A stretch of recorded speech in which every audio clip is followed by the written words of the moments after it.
Good afternoon, everyone. If we could ask you to please take your seats. If we could ask everyone to please take your seats, please. This is our County of Santa Clara budget hearing. The hour of 1:30 having arrived brings us to the first item of business on our agenda, and that is the roll call to establish the presence of a quorum. We're going to look to the clerk to do just that. Supervisor Wasserman? Here. Supervisor Cortese? Here. Supervisor Yeager? Here. Vice President Chavez? Here. And President Midian? Here. We have a quorum. Thank you very much. Clerk has established the presence of a quorum. And again, we'll ask folks who are milling about the room, please take your seats as quickly as you possibly can, because I'm going to ask you to stand right up again for the Pledge of Allegiance, which will be led today by Supervisor Mike Wasserman. Supervisor Wasserman? To the flag of the United States of America and to the republic for which it stands, one nation, under God, indivisible, with liberty and justice for all. Thank you all very much. That takes us then to item number 3, which is public comment. Public comment is that portion of our agenda set aside for comment by members of the public on non-agendized items. And we're going to call those folks up in just a moment. But could I ask for everyone's attention in the room, please? Everyone's attention in the room, please. Colleagues? Item 3 is public comment. We have just 3 cards under public comment. I get the impression, however, that we have a number of folks who are here today to speak on what are known as inventory items, specific items that have been proposed by members of the board. I also get the impression that not all of them want to stay through all 80 or 90 items on our agenda if they could possibly avoid that. So what I'm going to suggest is that after we take the 3 cards from members of the public under public comment, that those who are here to speak on inventory items, meaning items that are later on our agenda, be given the opportunity to do so. You don't have to. If you really want to wait an hour or 2 or 3, you may, and we will take you at that time. I'm being quite serious. But I'm guessing that most of you would like to speak sooner rather than later, and I want to provide that opportunity if my colleagues are agreeable. So I'm looking to my colleagues. They're agreeable, they're nodding, they're smiling, they're being vocal about their agreeableness. Okay, great. Then we're going to take these first 3 folks at 3 minutes apiece under public comment. I'm then going to go to comment on inventory items. We allow 2 minutes of comment for those items. When you come up, please know the inventory item number. So if it's item 23, say, thank you, I'm here to speak on item number 23. Tell us who you are. The clerk will then look to see if we have a card from you, and if so, she will pull it out so that we don't call you a second time. And again, I should underscore, this is an opportunity to speak once early, not an opportunity to speak twice on the same items, okay? All right, thank you all very much. We're going to hear from Zia McWilliams, followed by Susan Bassey, followed by Scott Largent. Folks, come on up. This is public comment, and it is time for comment on non-agendized items, items that are not on our agenda, but that are nevertheless within the jurisdiction of our Board of Supervisors. Welcome. And there is a microphone right there, and again, for everybody who's new to our facility here, there is a microphone right there embedded in the podium. You just can't see it. But if you open your mouth and speak out loud and clear, we will hear you, I promise. Go right to it. All right. Good afternoon. My name is Zia McWilliams, and I'm the manager of Federal Children's Nutrition Programs with the Second Harvest Food Bank of Santa Clara and San Mateo counties. I'm here to express our full support of the board referral to provide funding for the Mountain View Wistman School District Mobile Meal Truck Initiative, item number 23. With increasing food prices, skyrocketing rental costs, and limited access to free and reduced price meals on school breaks, summer is a particularly challenging time for low-income families in Santa Clara County. Despite the benefits of program participation, we as a community have stalled since 2012 in moving the dial on summer meals. In 2016, only 11% of children eligible for free and reduced price meals participated in the summer meals program in Santa Clara County, up from 10% in 2012. Fortunately, there are innovative summer meals programs like the Mountain View Wistman Mobile Meals Program and over 87 open sites which provide free, nutritious, and document-free meals to children and teens under 18 years of age, almost all summer long. Studies show that there are many numerous short-term and long-term benefits for the children, families, and communities participating in the summer meals program, including the mitigation of summer weight gain, cognitive decline, and summer learning loss for children. In the long term, participation in the summer meals program may help increase high school graduation rates and reduce susceptibility to chronic diseases. Last year, the Mountain View Wistman School District was the first school district Second Harvest Food Bank partnered with to pilot a mobile meals program. Over the course of the summer, they served over 60,000 meals to low-income kids and teens in Mountain View. This summer, the district plans on serving 100,000 meals over the summer. Second Harvest currently looks to Mountain View Wistman as a model of a high-functioning, innovative adaptation, actively responding to the community's needs, including high levels of pocketed poverty, which makes people even more difficult to reach by conventional methods. And Ms. McWilliams, because this is actually an inventory item, we allow 2 minutes. I'm just going to ask you to wrap up with one last thought. Thank you. If you're interested in further engaging, please do not hesitate to contact the Community Engagement and Policy Team at Second Harvest Food Bank. Thank you. Thank you, and thank you for the good work of Second Harvest Food Bank. That takes us to Susan Bossi and Mr. Scott Largent. Ms. Bossi, welcome. Good afternoon. By now, all of you know me. I'm Susan Bossi, and I'm associated with a number of investigative reporters and citizens that are investigating issues related to our local government. And those issues continue to be investigated, and we continue to be appalled at what we are finding. It is a very important balance to have an active and engaged press that is not subject to blacklisting and retaliation in our community, because that press will find things and provide the transparency for the public's right to know, which is the fundamental cornerstone of our democracy. The issues related to our district attorney's office are appalling. And last week, the voters of Santa Clara County spent nearly $10 million, which is not fully accounted for, on recalling Judge Persky. There are people that will say Judge Persky was the wrong judge to be recalled, that he was a victim of public outcry, and that may be true, but he's a victim of your complicity. You have been complicit in your responsibilities to protect taxpayer money. You have put the Domestic Violence and Witness Services program inside the district attorney's office, and they have repeatedly failed our victims. Since 2011, Mike Wasserman, you're well aware of what I'm talking about, there have been documented settlements with Shir Hadash and other organizations related to the Catholic Church and our Jewish communities that are somewhat startling. And these came across my desk several months ago. And recently, I started the investigation of the campaign funding for Judge Persky. And in that funding, there are lawyers from all over the state. There are all of our judges, and there are more judges that have provided funding. But it's not just the funding, it's the expenditures. It's the underground money that we have traced. We have traced underground money to campaign financing in this community that is shocking, that is going to warrant a federal investigation. You continue to throw money at a district attorney's office that is not protecting victims. I can name the victims. I have the memos. I have the settlement agreements where people were trying to secret what was going on to victims. Jeff Rosen's office is a dismal performer where victims are concerned. He has not protected victims, and the county has received state and federal grants to the tune of over $100 million. And the amount of money that has actually gone to victims is appalling. The Office of Emergency Services is now doing an investigation. There will be a federal investigation, and there will be an investigation by Emergency Services and other organizations that have given this county money. Joe Midian, you are fully aware that as you were going and asking for $50 million more and using it as a platform for your political career, that you were not serving victims of domestic violence. It's time to stop talking about it. It's time to stop making it just a budget item, and it's starting to start looking at what you are actually providing to victims. Victims of human trafficking, victims of domestic violence, and victims of sexual assault. Thank you. And next speaker is Mr. Largent. Mr. Largent, come on up.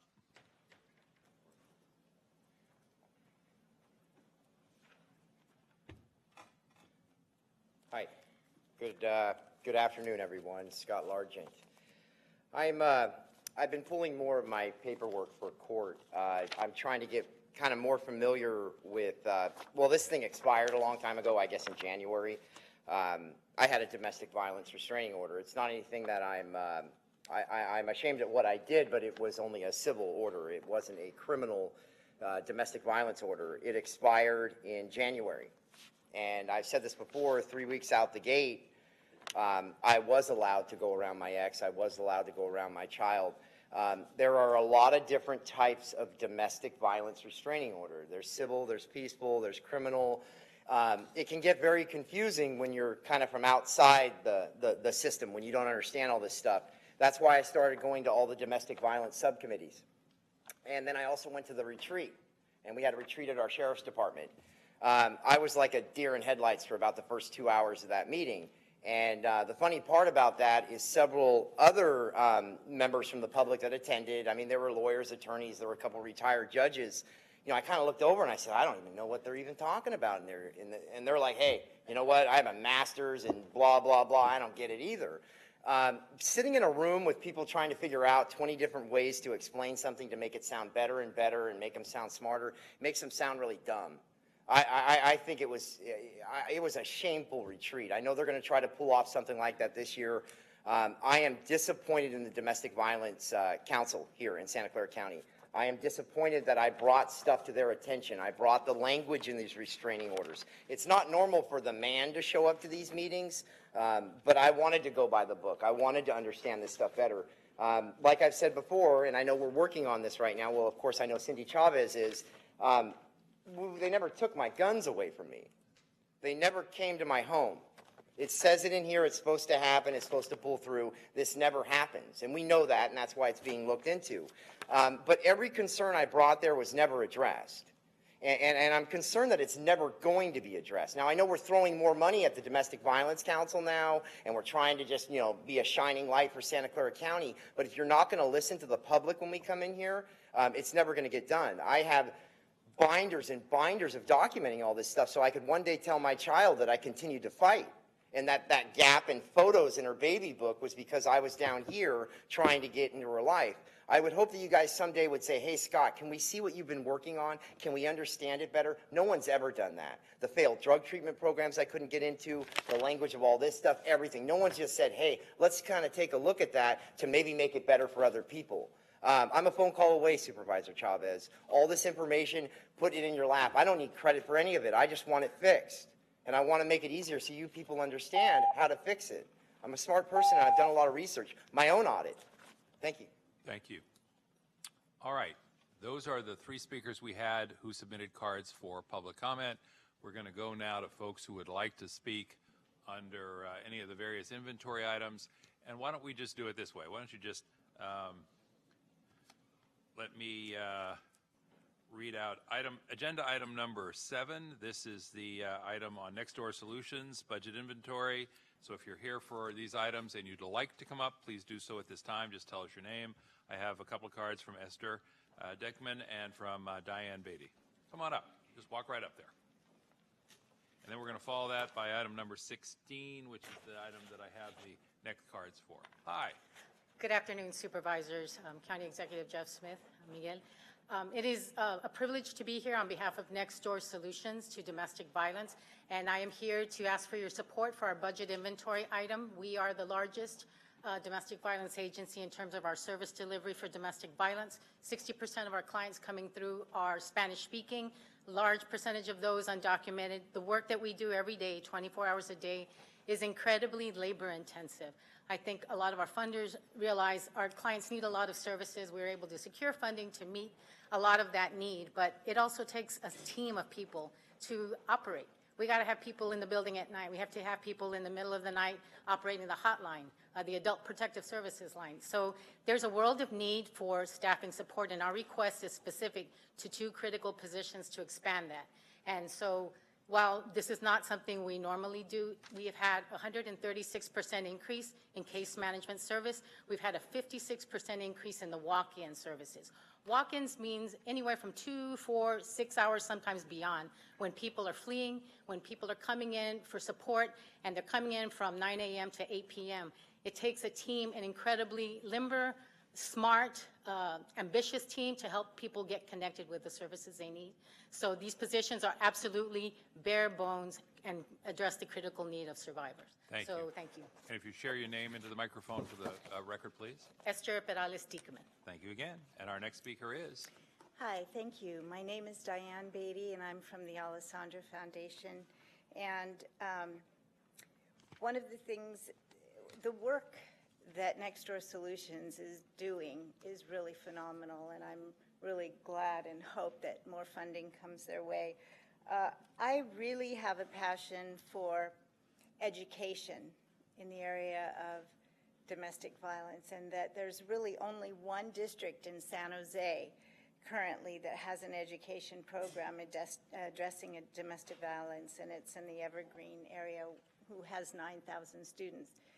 And my hope is that there will be some funding so that we can expand education in all school districts. And so we're just really hoping, and the Alessandra Foundation is very interested in this issue. And we want to give in this area, even financially. So we're looking for how we can support. But thank you so much for this moment of time. Thank you. And I also have a card on this item from Matt Cohen, or Cohen, I can't quite read, there we go, and Mr. Largent has a card in as well. And Matt Cohen is with Lindsay. Hi, Matt. So, Lindsay Miebach. Miebach, Right here. come right up. All right. Thank you so much for allowing us to talk today, and good afternoon. My name is Matt Cohen from Specialist Northern California, and we really do appreciate your support on our inventory item. I have here Lindsay Miebach, Santa Clara resident and a Special Olympic athlete. She's here to talk to you today. My name is Lindsay Miebach. I've been a Special Olympics athlete for 27 years. I started when I was 8 years old. I competed in swimming, floor hockey, softball, bowling, bocce, and golf. What can I say? Sports are my life. Being an athlete helped me learn to be a good team player, always do my best, and of course others too. These are skills I needed to be a good employee. For the last 15 years, I have worked for the city of Santa Clara in the city clerk's office. I do electric to document control, and I love my job. Special Olympics is more than just sports. It's about community. I was born in Los Altos, California, and now I have my own apartment in Sanibel, California. Many other friends I have met through being a Special Olympics athlete. In fact, I met my best friend, Ryan, who is also an athlete. We have been married for 5 years. I have loved the many coaches and other volunteers who have helped me make me the woman I am today. Our community sports program helps athletes like me to prove that what we can do everything if we are given a chance. Thank you for the time to speak to you. Thank you. Thank you both very much. That takes us to our next speaker on item 16, which is Mr. Scott Largent. I actually meant to write 36, not 16, so I All right, hope I'm we not. can just ask you to hold off. We'll try and take you in order. Thank Okay, you. okay, sorry Thank you very about much. that, No worries. And on item 17, we have cards from Charmaine Guerrero and Jonathan Valenzuela. And we will come back to them. Oh, we'll come back to them right away. Welcome. Sorry to hurry you. Hello. We are here to speak on behalf of, again, Agenda 17 and 42. And forgive the interruption. Could we ask the clerk to turn the volume up just a little bit? I think the board members are having a little trouble hearing. We'll ask you to speak right up as well, but I think maybe you need a little assist on the technology side. Go right ahead. Yes. Hello, we're here to speak on behalf of Agenda 17 and 42. My name is Charmaine Guerrero, and this is we are with the City of San Jose and also directors for Junior Sports Camp, which is an overnight camp for youth and young adults with disabilities. We're here to say thank you to the County Board of Supervisors and Supervisor Yeager's office for their continued support for our Far West Junior Sports Camp, our transportation and lodging for our campers. Again, this is an ability to be able to offer an overnight camp that allows our kids to have their independence, develop their life skills, and bond with fellow campers. So this is something that they look forward to each and every year. And we'd also like to thank Supervisor Cindy Chavez for her support with transportation costs. A lot of the transportation issues that we run into are just not having enough vans available to take our participants out to the field, to the different activities that we have. And the process is just a little difficult with the kind of vehicles that we have at our disposal. So we are definitely grateful to you for your support. Just being able to secure better transportation for our participants allows us to streamline the process and allows our participants also to be in a more relaxed environment as they're traveling to and from the different locations. So thank you so much. Thank you both very much for being with us. I believe our next speakers are on item number 24, and they are Kathy Damansky and Daniel Winter. Come on up. And then, Mr. Largent, we will go to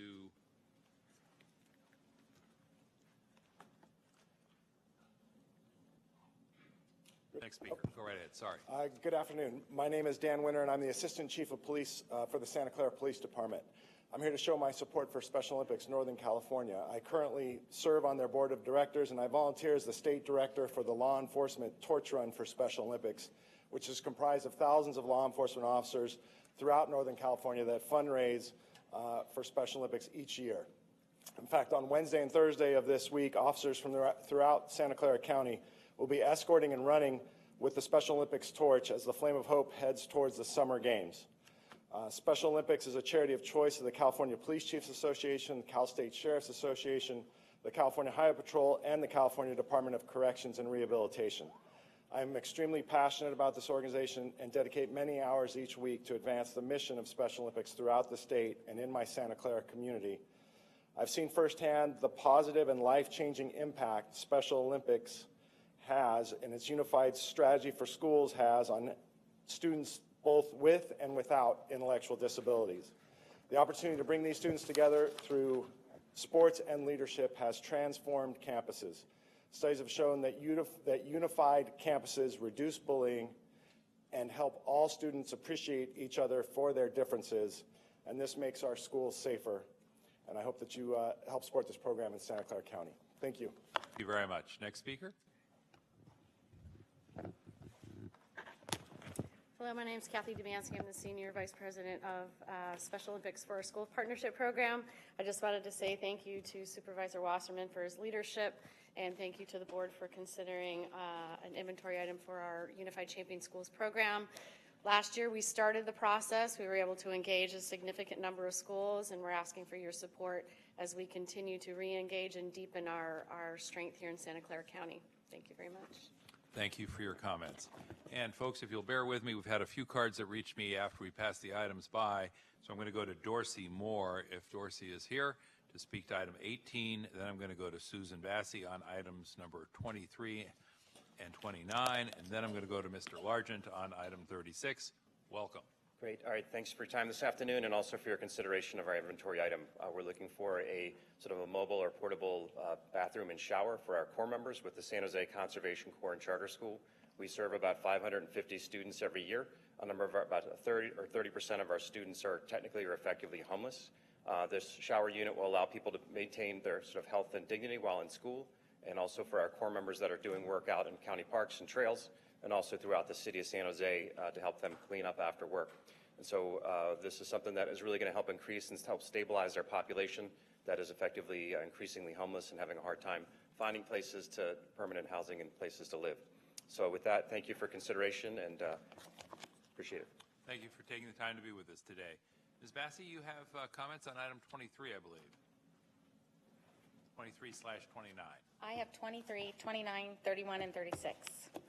I can do them all at once now.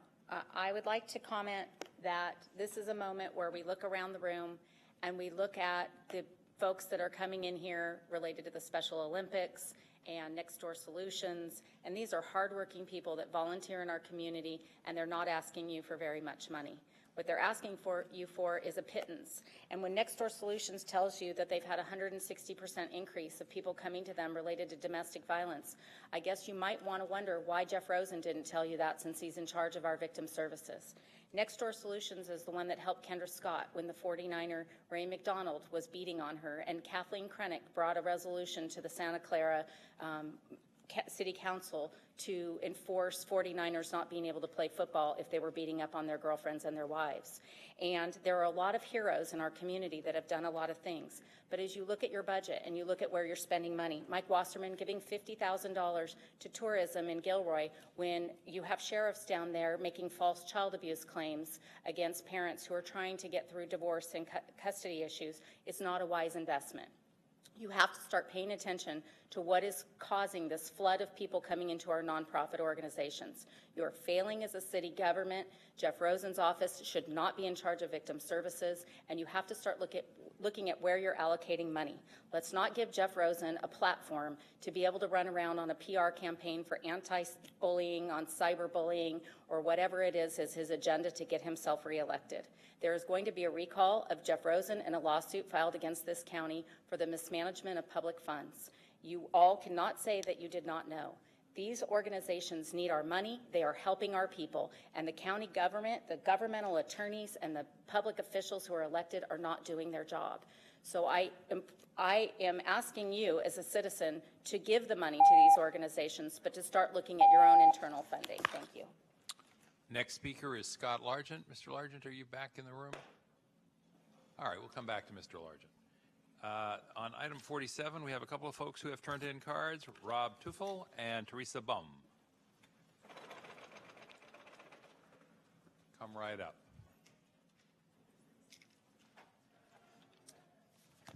Going to start? Great. Hi there. My name is Rob Tuffel. I'm the Executive Director of Cancer Care Point. We provide non-medical support to cancer patients and their families.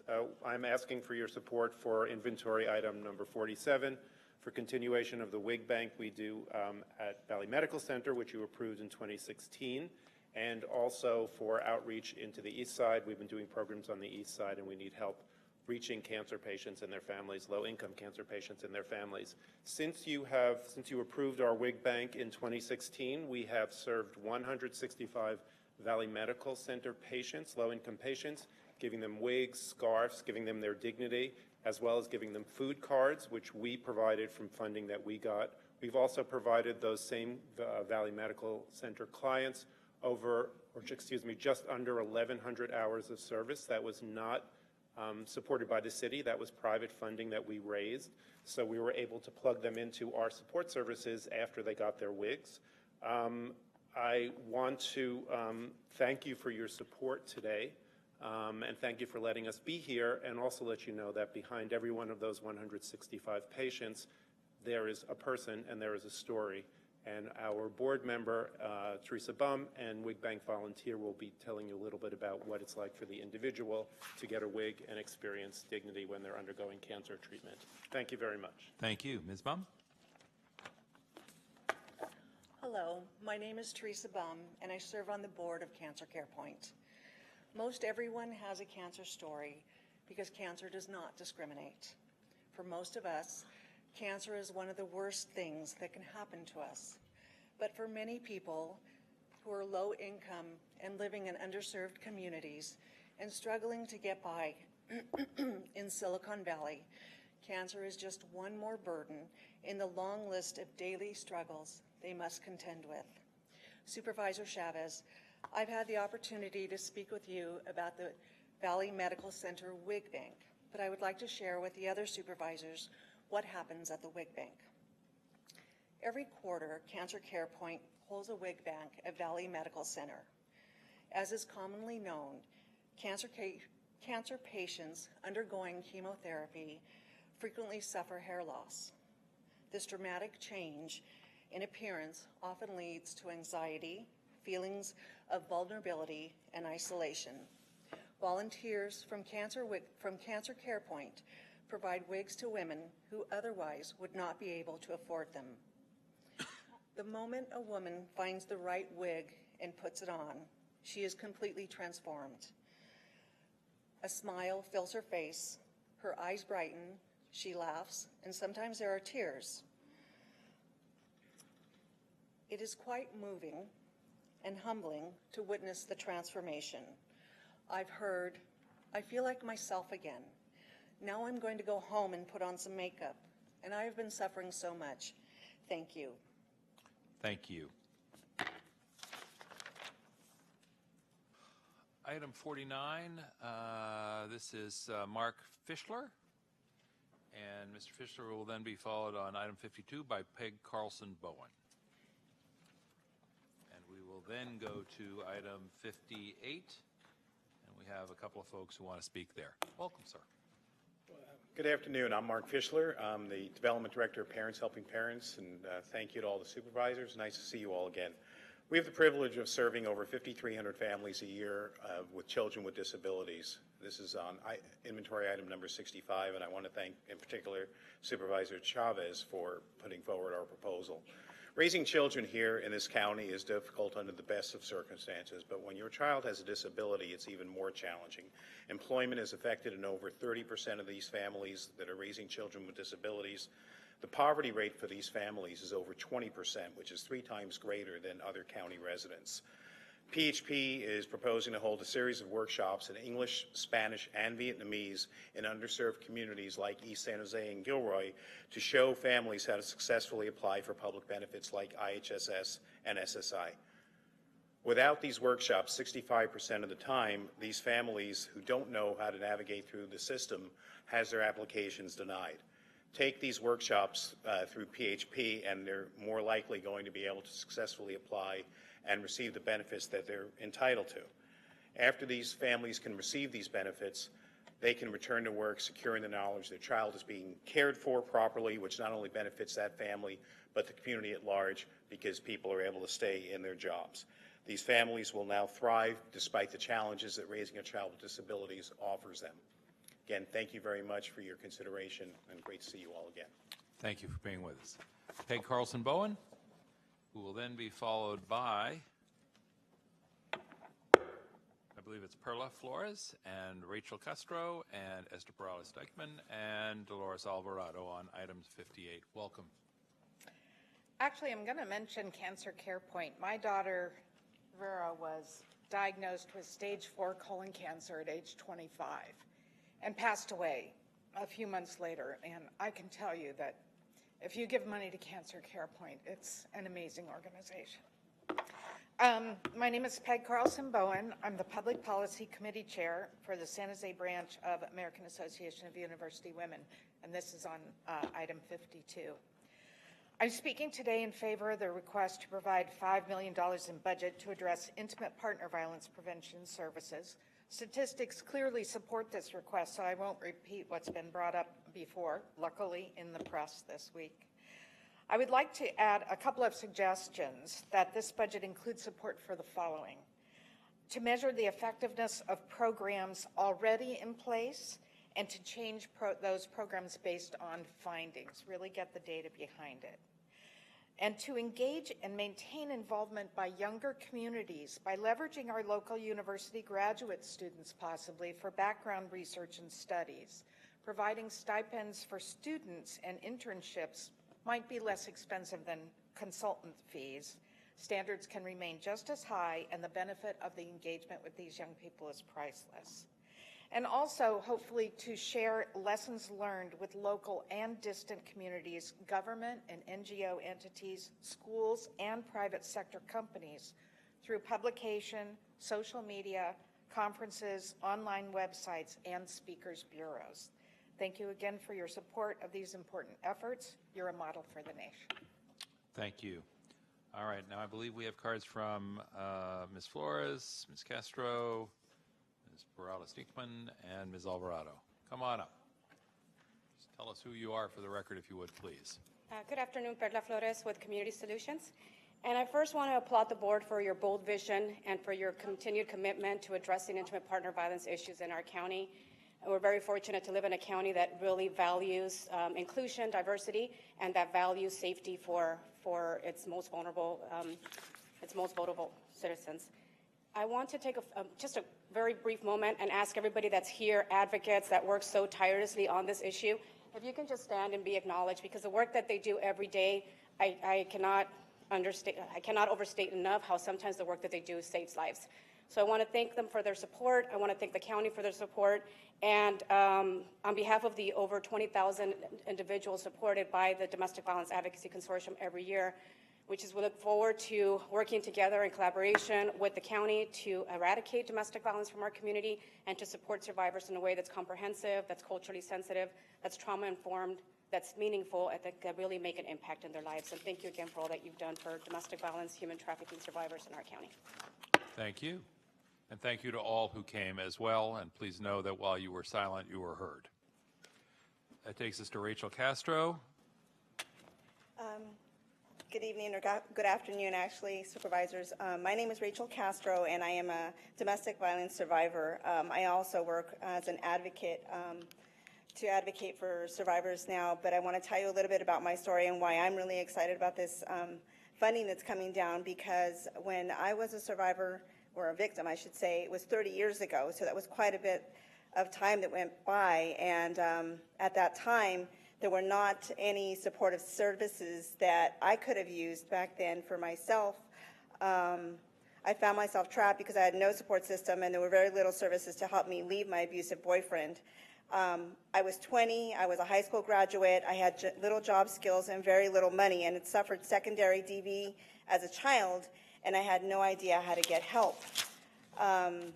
If you ask me today, what could I have used back then to help me heal, and for my daughter as well, I would tell you that I would like to have, for families to have the opportunity to have access to a lot of things, like the basic services we provide now, but more of it. Housing, affordable housing, safe, decent housing. I come from a nonprofit world where I used to work in affordable housing, and I used to see families live there, but they didn't have the services they needed to heal, the services like mental health services for the entire family, not just the victim, but for the children as well, and resources like the Family Justice Center that help agencies kind of come together to work together for the survivor. I had to go to a lot of different agencies on my own and try to navigate those systems on my own, and thank goodness I spoke English, because if I didn't speak English, it would have been even harder for me to get through those systems. And I didn't have a lot of support because people weren't culturally sensitive to, and they weren't trauma-informed about what was happening to me. So I just want to say thank you for all that you do and all the funding that's coming that way, and I hope that we'll be able to help more survivors that way. Thank you. Thank you very much. Next speaker, please. Good afternoon, Esther Salas again, Next Door Solutions to Domestic Violence. First of all, a big thank you to this board and this administration. This is the highest level of funding we've ever seen proposed for intimate partner violence program services in the community. It is significant.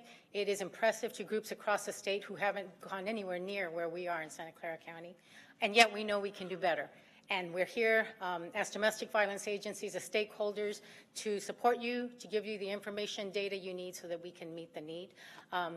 Timeline would be really helpful, to know that the funding will be made available in a specific time frame. Sometimes we're waiting months. I once got a check for $1,000 from the county that took 8 months to process. So I really would like to have administration support on the expeditious distribution of RFPs and funding, because that's super critical. People are waiting. Thank you. Thank you very much. And let's bring up our next speaker. Good afternoon, President Midian, Board of Supervisors. I'm going to speak on two items, take the 3 minutes for the two. Item number 33 and 58, because interestingly so, they are somewhat related. So the first, let me speak to 58, which is the District 2's referral on women and violence for women, domestic, intimate partner violence. There's a huge health component to that, because we know that women often identify in their primary care, through their primary care visit, or working with the medical assistant at the front desk, et cetera. So not only is it a personal interest in this area that I have, it's also a professional interest because I've seen what happens. Little known fact, I used to work the emergency room at Highland Hospital in Oakland, and I would say 50% of my interventions had to do with that. So that's one. So our support on behalf of all the community clinics for item 58. The other is to thank the board and specifically Supervisor Wasserman for carrying item 33, which is an opportunity for us to create a systematic approach through all of our clinics to bring in that first assigned Medi-Cal patient to our clinics. Oftentimes it takes us several months to get to that patient, and so my part of my job is whenever I can, I create maybe not one size fits all, but pretty close, systematic approach so that the referral coordinators can work together, find that patient, and again, another interesting fact, the ones that we tend to lose are men. So we're going to go after the young men to see if they can come in for their first initial health assessment. So thank you to both and the board, and look forward to next year. Thank you very much. Takes us back. Forgive me, we had some cards, late arriving cards here. Patricia James and Sonya Technoski, and thank you for your patience. Welcome. Thank you. Hi, I'm Patricia James from Los Gatos, Mike Wasserman's district, and I just wanted to thank everyone for considering the additional funding for domestic violence, and especially for Next Door Solutions support and services, their budget inventory item. So I wasn't really clear on whether this would include crisis services, so I did want to give a little bit of my personal story to underscore how both the crisis services and the long-term services are equally critical. So I first heard about Next Door by being referred to an advocate by my therapist to go for a risk assessment. And at the time, I didn't even think I was in a domestic violence situation because I had never been to an emergency room at the hospital. So I went to the advocate and realized that death threats and choking and those type of things were also domestic violence. And I had felt I couldn't go to the police because it would be he said, she said, who would believe me. But I got the help to make a safety plan and to get myself and my daughters out. And then Next Door also helped get a restraining order. And then then I was able to attend the Los Gatos group for like 3.5 years to get ongoing support. So both those crisis elements, when you don't know where to turn, and the long-term elements to help you get your way out, I would say are equally important.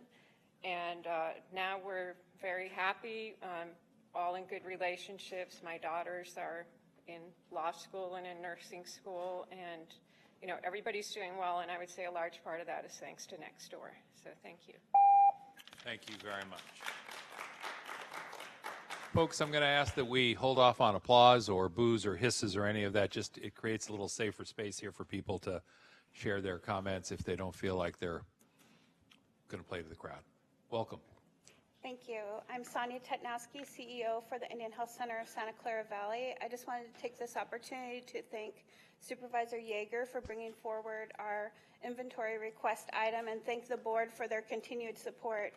I know that as we continue to provide additional services to our community, we know that the wait time for dental care is very long, and all that we can do to provide additional support. And for me, this is an opportunity for us to open a new operatory and to increase our ability to see more patients during that time. And I'm really grateful to everyone to have the opportunity to put this before the board, and I appreciate all of your support on this item.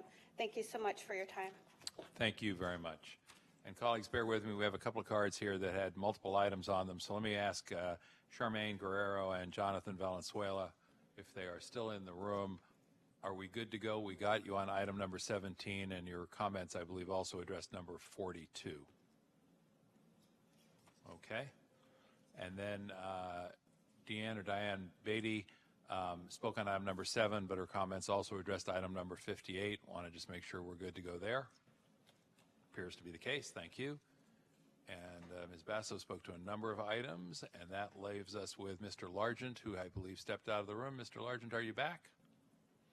All right. Well, we'll see if he's here when we get to that item. Are there any other cards? Let me just check with the clerk. All right. And to members of the public who did not speak but who would like to speak as we get to an individual item, if you just hand your card in to the clerk at that time, we'll make every effort to call you up right then and make sure that you get heard on your item. And to those who have already spoken, thank you very much. Consider the board mindful of your comments when we get to the item. All right, then that takes us to item number 4, which is under overview, which is to adopt resolution. And thank you again to all who came. Adopt resolution approving budget estimates and tabulations. I'm going to turn to the county executive. I don't know if he's going to turn to Mr. Eteria, but I'm going to let him be the decider of that. No, this is a technical response to requirement in the charter that the board accept the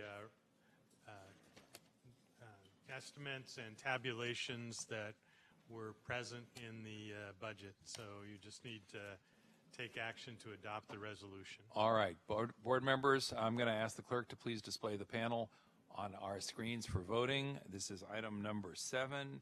The recommended action is contained on packet page 120. We have a motion to approve from Supervisor Chavez. We have a second from Supervisor Cortese. Let me just ask, are there any comments or questions on this item? And if not, we'll ask all members to please vote on their screens. All members having voted, we'll ask the clerk to please display the results overhead, and the motion carries 5-0. Thank you all very much. That takes us to item number 5, turning again to the county executive. Mr. President, members of the board, this item gives us an opportunity to give the public some idea of what's going on here today and the process that we've been going through with the recommended budget. So I'd like to just review that for their interest, and then we'll move on. Thank you. And before you do that, let me just correct my misstatement from a moment ago. I think I said packet page 120. I don't know how I said that, since it was really packet page 26. So just for the record, so that when someday somebody goes to check, packet page 26 was the item number 4 language. Thank you. Thank you.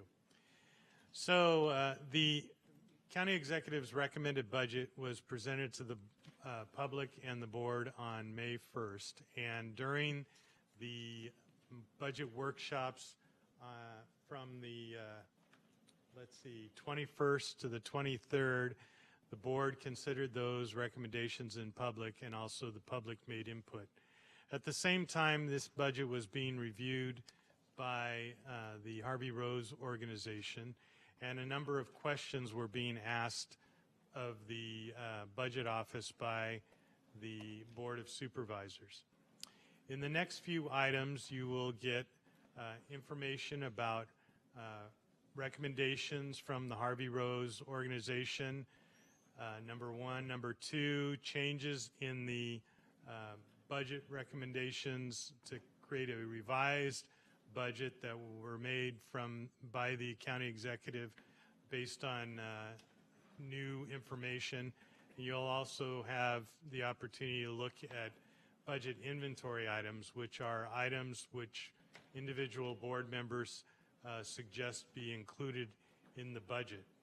So I wanted to give you some idea of what we did in the budget office with regard to our assessment of this this year's recommended and balanced budget. So page 2 of the overhead, our priorities for building this recommended budget were to make sure that we recommended prudent spending that could enhance our services to the public and support our employees in providing those services. We looked particularly at some areas where service changes were occurring outside of our control, such as healthcare, social services, and inmate support. We also had to increase our capacity to provide new services that have been asked for by the board, and also to provide the background and infrastructure for new approaches to old departments that had been doing things the same way for many years, such as procurement, technology, fleets, and facilities.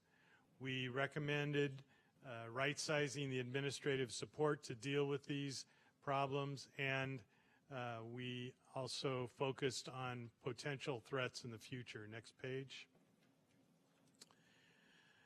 This page gives you a short index of some of the largest threats that we see coming at the county. First of all, as we've talked about a number of times, federal policies have been impacting our communities and our county services significantly. Both regulatory changes and funding changes coming from the federal government and changes in rhetoric have made it difficult in many ways to provide the services that our community relies upon. Those federal funding cuts typically have come in social services and in health services.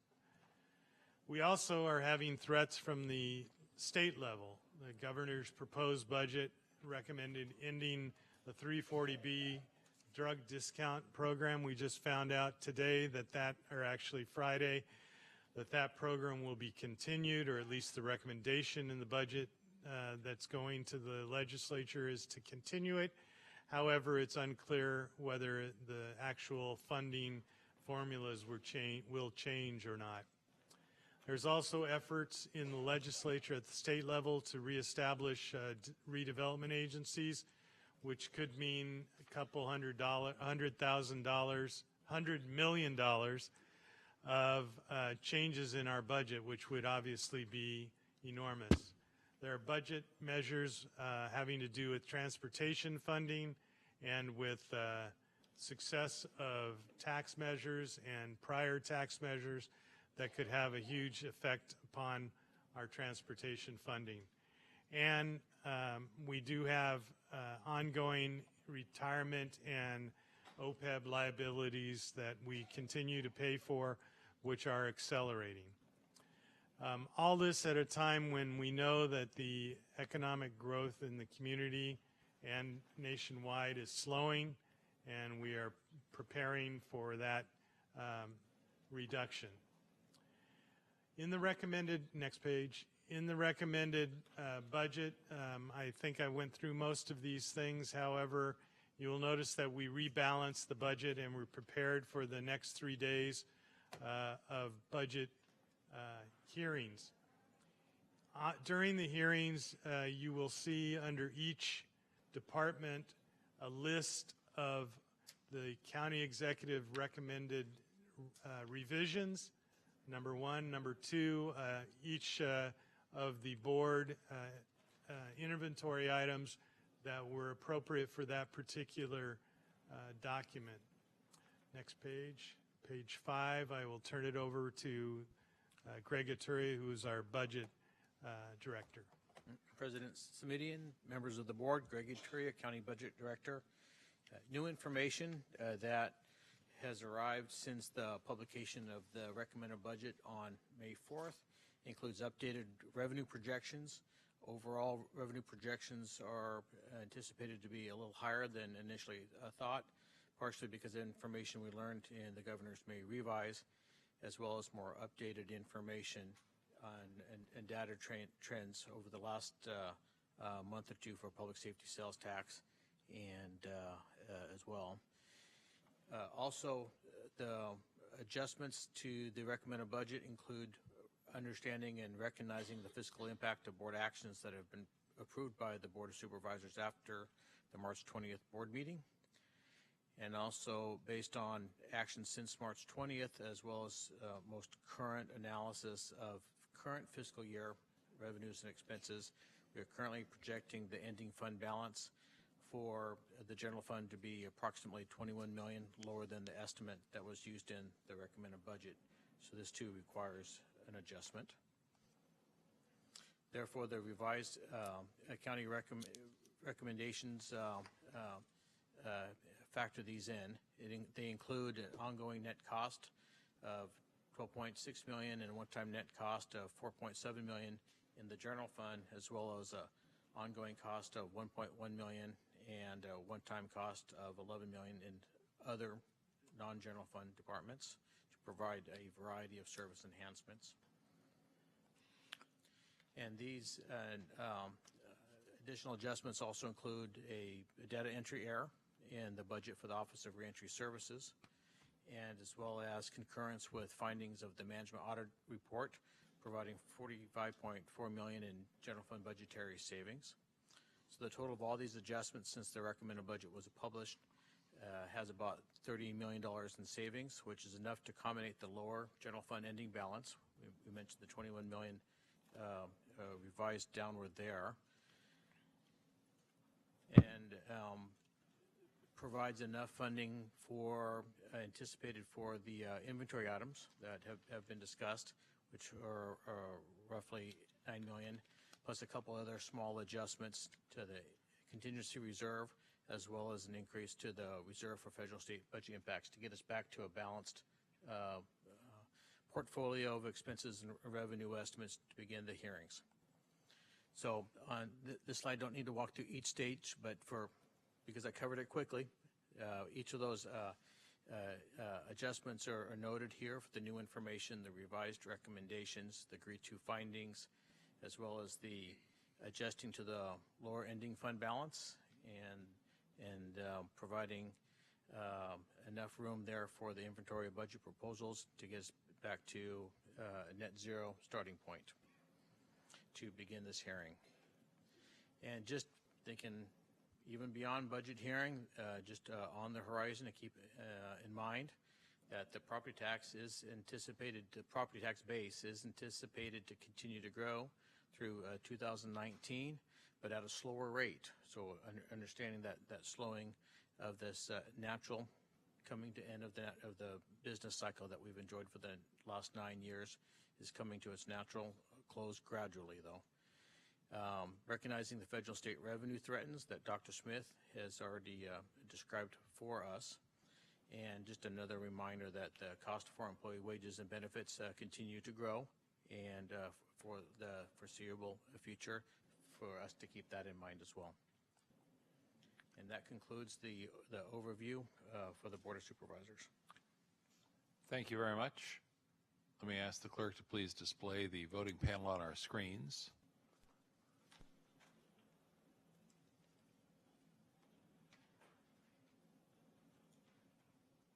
Let's try that again.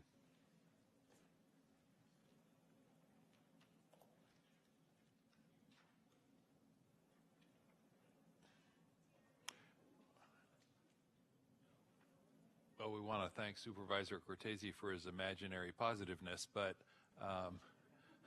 if we could clear the screen.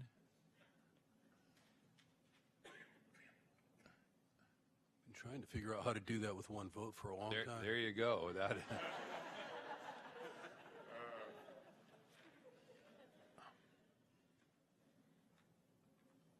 All right. Colleagues, does everybody have a voting screen in front of them now? Try the input button. That seemed to work for me. All right. Colleagues, we are at item number 5. This is packet page 30. Would someone like to move the recommended action? The answer is yes, they would. Thank you, Supervisor Chavez, for the motion, and thank you, Supervisor Cortese, for the second. Are there any comments or questions? If not, all members will please vote on their screens. Now that the screens are up and running, all 5 members have now voted, and now we will display the results, which indicate that there is a 5-0 vote on the measure, and the motion carries, which takes us to item number 6. Thank you. Mr. President. Item number 6. Please. This item will be presented by Budget Director Aturia after Cheryl Solov from Harvey Rose Associates gives her report. All right. Ms. Solov? Good afternoon. Cheryl Solov with the Management Audit Division. I wanted to present to you today the results of our findings, which we identified $71.9 million in potential revenue increases and expenditure reductions, most of which is in the general fund.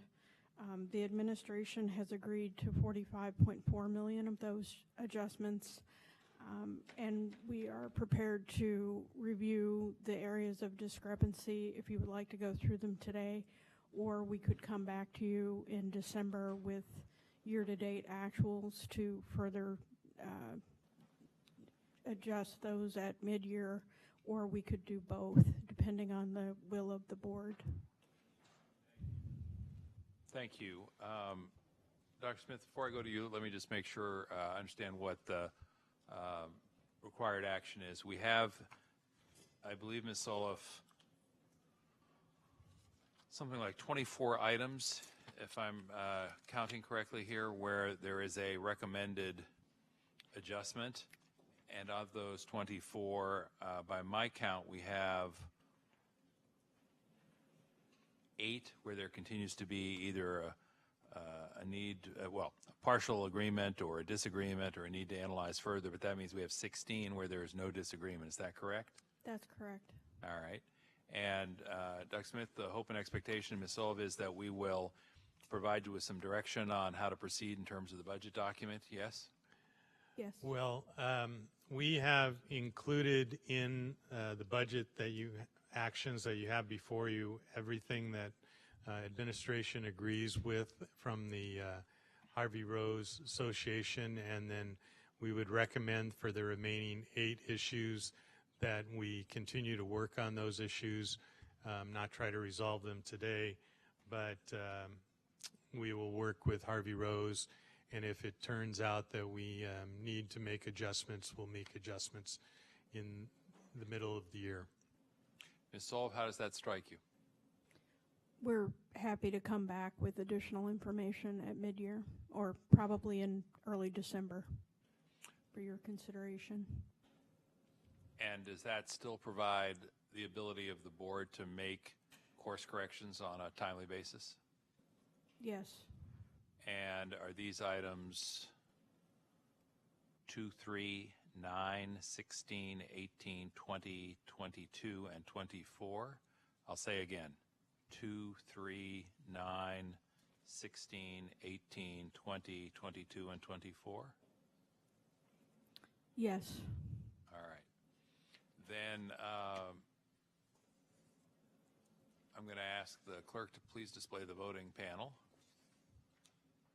And at this time, the chair would gratefully entertain a motion to move approval with the referral of those 8 items to board meeting in November or December for consideration and or possible action by our board at that time, in the hope and expectation that some of these issues will have resolved themselves or have been amenable to resolution between the management audit team and the county budget team. So we have a motion to that effect. Yes, Supervisor Yeager, and second by Supervisor Chavez.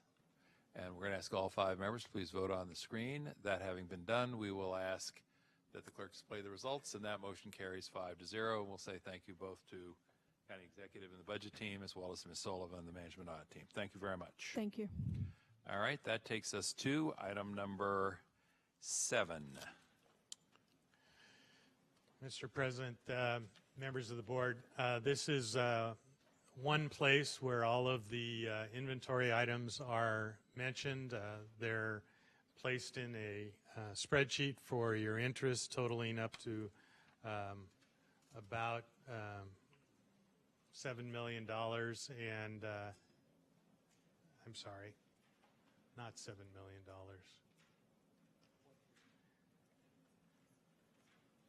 8.3, my mistake. And we will be discussing each one of these under its appropriate department discussion. So this really just gives you one place to look to see everything together, but the discussions about each inventory item will come up later. Thank you. Colleagues, if you look at packet page 120, I'm finally on the right page with the right item, item number 7. This is where the recommended action is to receive the information and also to approve the delegation of authority to the clerk of the Board of Supervisors or designee to negotiate, execute, amend, or terminate any grant or sponsorship agreement relating to budget inventory items, so on and so forth. If we could ask the clerk to please display the voting screen. And if we could ask for a motion to move the recommended action at this time. We have a motion by Yeager and a second by Cortese. Are there any comments or questions before we all vote on the screen? I see Supervisor Chavez. Thank you. Only one, and this is more of a future request. When I was reading through the budget and I was looking at how many of the board's recommendations went into the category of grants, what I was concerned about was that a number of these programs are valuable and may be programs that should be part of our core services. And if they go through the grant process, there's really no evaluation component and no way for the department, the department that they would normally go in, to really be able to assess this relative to other work they're doing. And I recognize we're pretty far down the path of responding to that this year, but I would just like to encourage staff to consider, as we outline the inventory process next year, to give us another option so that we really can do a better job of aligning our requests with stated budget priorities from the departments, and or to make our priorities known instead of doing it in such a, for me, it felt a little bit piecemeal. Might I comment? Please. Through the president?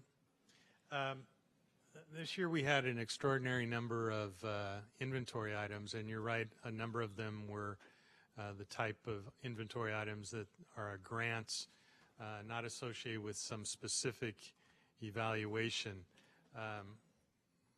Next year we'd like to work with the president of the board and the rest of the board members to think about possibly making some of these items referrals during the year rather than inventory items, so that during the discussion through the year we could talk about what types of evaluations and whether or not this should be a one-time or ongoing issue.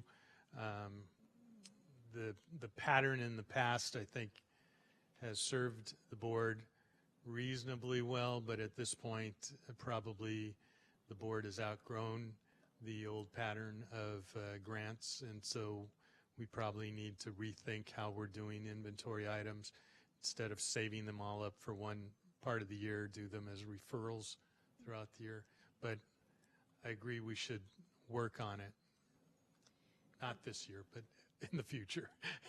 So thank you, and I appreciate that. That's a very thoughtful response. I also just wanted to highlight one of the points that was raised by one of the speakers, and I think it was Peg, who was talking about really making sure that we're attaching evaluation, especially where we're making these pretty big sea changes in investment. I think one of those investments that we made earlier in the year that I know you're still working on is the work we're doing around working with our immigrant populations. And so we took what was a relatively modest investment, made it rather large, which I think is the appropriate thing to do, but really being able to attach the evaluation to that is pretty critical. And I think that's true for the domestic violence work that you're all venturing in on as well. So I think that would be a great maybe discussion to have at mid-year as we think about the larger budget opportunity. Thank you. Thank you. And Supervisor Chavez, to your point, and I may have mentioned this at a previous meeting, so forgive me, but it was exactly this kind of conversation that took place in my office with the county executive around the issue of public health analysis of gun violence and whether or not that was something that I wanted to pursue through an inventory item or through a referral. And ultimately I came to the conclusion that we would have a more thoughtful and thorough discussion if I did it as a referral, where it was sort of had a little more opportunity to be fully sunshine, get the staff engagement involvement, rather than as an inventory item for much the same set of reasons that you just heard from the county. So I think we're all thinking this through in mealtime. All right, we do have a motion on the floor from Supervisor Yeager, seconded by Supervisor Cortese. We're going to ask all 5 members to please vote on the screen. All 5 members having voted, we're going to ask the clerk to please display the results overhead, and the motion carries 5-0. Thank you very much. That takes us then to item number 8. Mr. President, members of the board, this item is composed of the formal responses to requests for information from the board. We had 22 specific requests. You'll see before you 21, and then I think we received as a yellow tag supplemental information today. The request response to the other one, which is number 14, which was a request for information from the sheriff. We can respond to any further discussion you have. Thank you. Are there other comments or questions? Supervisor Chavez. Thank you. I just wanted to thank the staff for the reports. I thought they were all really right on point, and I know I don't know if you did, but I got a couple calls to the office just saying we want to really make sure we understand what you're asking, and so I was pleased with that, and I just wanted to say thank you about that. In particular, I think this really lays the groundwork for a kind of a deeper discussion around ESA, and I think item 13, as a matter of fact, the discussion topic around vacant positions is something I'd like to refer, because I know Supervisor Midian will tolerate this, I hope, that we refer a discussion about this in the fall to FGOC. It was just a rich, thoughtful document, and I don't want to short shrift it today, so that would be one request if my colleagues are amenable. And I also just wanted to acknowledge item 15 on the looking at the ways we can use animals at the juvenile hall and at the ranch. I thought was really good, a good beginning step. And the aggressive organic pest control under item 18, I thought was something we had to figure out a way to share with the public, because I know that whenever we're in the middle of some kind of action like fogging, we really bring people out who are upset with us, and the fact is that our staff's working really hard to not have to do that, and I'd like to refer that to staff to figure out if there's a way using the really strong PIO's office you put together to talk about this issue as well. And then I apologize, and finally on item 14, I really appreciated getting from Sheriff Smith her response to including $125,000 in one-time funding to look at the gender-informed practices and doing an assessment of the jails through her own budget. So thank you. Thank you.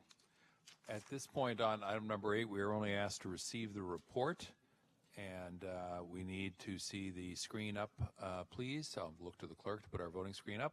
And before we do that, Supervisor thank you. Midian, I'm sorry. I just want to make a quick comment on item 3. This had to do with using AB 109 funds to expand the parenting classes in jails, and apparently that is something that would be allowable, and I'd certainly be in support of that. That was my comment, Supervisor. Thank you very much. We have a motion to receive, and that is from Supervisor Yeager. We need a second, and we have one from Supervisor Cortese. We'll ask all members to please vote on the screen, and all members having voted, we'll ask the clerk to please display the results overhead, and the motion carries 5-0. And by the way, we have a couple of cards under item 22, which is San Jose Stage. I do want you to know I have the cards, and when we get to that item, we will take them. Thank you. They came in after we moved past public comment. We have item number 9. Mr. President, item number 9 is a request to consider the county executive's recommended budget for special programs and reserves budget unit. There are no requested revisions to that budget. Staff's will be able to answer any questions that you may have regarding it. Thank you. And the only question I would ask at this time is the actual action that is requested today is that we refer the item for final consideration and approval on Friday, June the 15th, yes? Correct. All right. Supervisor Yeager, is your mic on from the prior item or this item? It is. Then can we ask the clerk to please display the voting panel on our screens? Can we ask for a motion to approve the recommended action, which is simply to refer? We have that motion from Supervisor Yeager. We have a second from Supervisor Wasserman. Will all members please vote on their screens? We have one more member. All votes now have been cast, so we'll ask the clerk to please display the results overhead, and the motion carries 5-0, and that takes us to item number 10. Dr. Smith. Item number 10 is appropriations for contingency fund and this has not changed since the recommended budget in May, so we're asking you to refer this item on for final consideration and approval on the 15th. Thank you. We'll ask the clerk to display the voting panel on our screens. Members, again, this is an item to simply be referred to Friday's meeting, the 15th. We have a motion from Supervisor Yeager. We have a second from Supervisor Chavez. Would all members please vote on their screens? All members having voted, we'll ask the clerk to display the results overhead. The motion carries 5-0. That takes us to item number 11. And item number 11, Dr. Smith. Item number 11 is a recommendation for the budget for the Board of Supervisors, all 5 board members. We're asking you to approve this and move it on for final consideration on the 15th. The item number 12 is a inventory item related to that, which you can consider separately or together. All right. Board members, again, this is the recommended budget for the Board of Supervisors, and this is a referral as submitted to Friday for final consideration and action at that time. We'll ask the clerk to please display the voting panel on our screens. We'll ask for a motion from a member of the board. We have a motion from Supervisor Yeager and a second from Supervisor Chavez. We'll ask all members to please vote on their screens. All votes having been cast, we will ask that the clerk please display the results overhead, and the motion carries 5-0. That takes us to item number 12. Supervisor Chavez, I believe this is your item. Thank you, it is. So on this item, colleagues, what I'd like to do is clarify my intention around the document before you and make one change. First, I'd like to clarify the proposal behind overall the 180 I'm asking per board office. The estimate for board offices for positions is 142,442. The difference, the 38,000 is intended to provide our offices with the flexibility to provide support staff and internship stipends or temporary staff as we need to for specific projects and initiatives. The difference in the amount would be budgeted as Object 1 temporary help. And then what I'd like to do is remove the $20,000 from Object 2 funding from my initial request. And that would be a motion. And I would ask for my colleagues' support because I know you know that the amount of work that all of us are doing, much of it in response to the federal government, has really engaged the citizenry far and wide to want to work with our offices. And I absolutely want to continue to encourage that, but recognize that we may all need help to do that. And that would be my request. All right. Then I'm going to ask the clerk to please display the voting panel. We have a motion from Supervisor Chavez, and that is as amended. There are some changes from item number 12 as submitted. We have a second from Supervisor Cortese. I'm looking for comments or questions. There appear to be none, so we'll ask all members to please vote on the screen. And all votes having been cast, we'll ask the clerk to please display the results overhead, and the motion carries 5-0. Thank you very much. That takes us to item 13. Mr. President, members of the board, item 13 is a recommendation from the county executive for the clerk budget for the clerk of the board. We have no revised recommendations. However, items 14 through 52 are inventory items which are related to the clerk of the board or could not be placed in any other department. All right. You may consider them all individually or all in one. All individually or all in one, meaning every single one of the inventory items all in one action?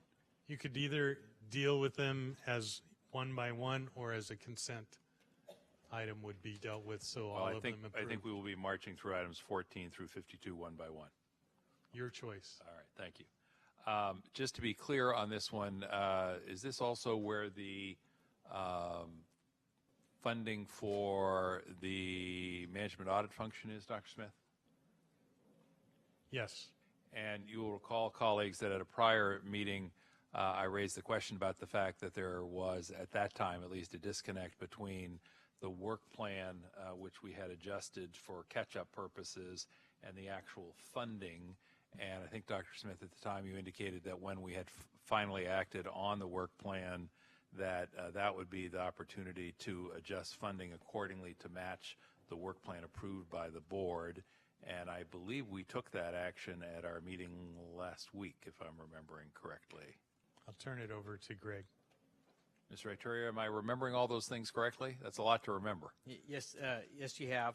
And what we plan on doing is coming back to the board if it, once we've determined the amount that's needed, that's in order to cover any potential charges, and bring that back to the board, which we could do in August if the board's so inclined, or we could work on some kind of a calculation, bring it back to the board on Friday if you would rather have that. I think August is fine and gives you the time to use a sharp pencil on it rather than do it quick and dirty, forgive the analogy here. But I do appreciated the fact that at the prior meeting, Dr. Smith said, no, once you've figured out what the work plan is, the expectation is that we'll fully fund the work plan. I just want to make sure it doesn't get lost in the shuffle. No, it won't get lost. Right. We definitely will pay for whatever it takes. It's just at this point, it's a little unclear how much it's going to cost. Got it. All right. Well, then we have a motion. Let me ask the clerk to please display the voting panel. Can we have a motion to approve and refer, essentially to consider and then take the action to refer the item for final consideration, understanding that we will still be making our way through the individual inventory items. So that motion has been made by Supervisor Yeager and seconded by Supervisor Chavez. All 5 members will please vote on the screen. All 5 members having voted will ask the clerk to please display the results on the screen overhead, and the motion carries 5-0, and that takes us to item 14. And Ms. Doyle, I hope I didn't cut you off. Nope. Okay. That brings us to item 14. This is the Foothill Early College Promise Program. It is an inventory item submitted by me and my office. Colleagues, I hope the memo does an adequate job of describing what it is we're trying to do here. Essentially, what we're trying to do is take the College Promise Program, which tries to ensure that there is 2 years of college available to young adults, and which has also an early college promise component, which is to try and engage some of these youngsters before it's a little too late, meaning while they are in high school so they become dual enrolled, and then trying to provide some additional funding for some of the miscellaneous costs that allow those students to participate and thereby grow the program. So if the clerk will please display the screen, I will make a motion, ask for a second, and see if there are any comments or questions. So the motion is mine. I see a second from Supervisor Chavez. Thank you. Supervisor Chavez? Just a very quick comment. I think this is very exciting and something that we're going to want to better understand how it works. And this is one of those examples of something I thought would be so great to evaluate because one of the groups of children in particular that we need to be focusing on are foster youth, and looking at programs that could really ladder for foster youth was part of my interest. So one request I would make, if you're okay with the Supervisors Midian, would be to understand the target populations that are getting served and whether or not any of them are kids who happen to touch other programs in the county, because I think it would be helpful to understand if this is something that should be expanded. Thank you. Actually, my hope is that it does prove itself worthy of an expansion. Supervisor, on packet page 280 in the memo from me in my office, under B, under recommended action, it does ask that there be a report annually on program outcomes. And so what I would suggest is just that I incorporate by reference your request and that be considered through the record part of the annual report on program outcomes, if that's amenable. And then Supervisor Yeager, I see your microphone is on as well, sir. Yes, it is. Thank you. I notice here that this is open to students just in these 3 cities, and these school districts in these cities. And obviously, Foothill gets students from throughout the county. Is part of the idea here is that this type of early college promise program could be adopted by other schools, and so that their students at one point would be able then to take advantage of it as well? Absolutely. The language at packet page 283 indicates that Foothill College is currently partnering with high schools in Mountain View, Palo Alto, and Los Altos, and is currently contacting other communities to explore expanding the program. And the issue is because it's a dual enrollment program that involves students who are already in high school, there has to be some cooperation and collaboration between the local high school or unified school district where the high school exists and Foothill. But certainly the hope and expectation is that other districts, so beyond Palo Alto, Mountain View, Los Altos, will enter into such agreements. If you like, I'm happy to incorporate explicitly in the motion with the consent of the seconder that the program is not limited to those 3 communities or districts, and that as other districts are contract through the expansion of the program efforts, that's a suitable use for the funds. That'd be great, and maybe even ask Foothill at some point when they've done that outreach to maybe just drop a note to the 5 of us so that they know that they've done that they've actually done the outreach.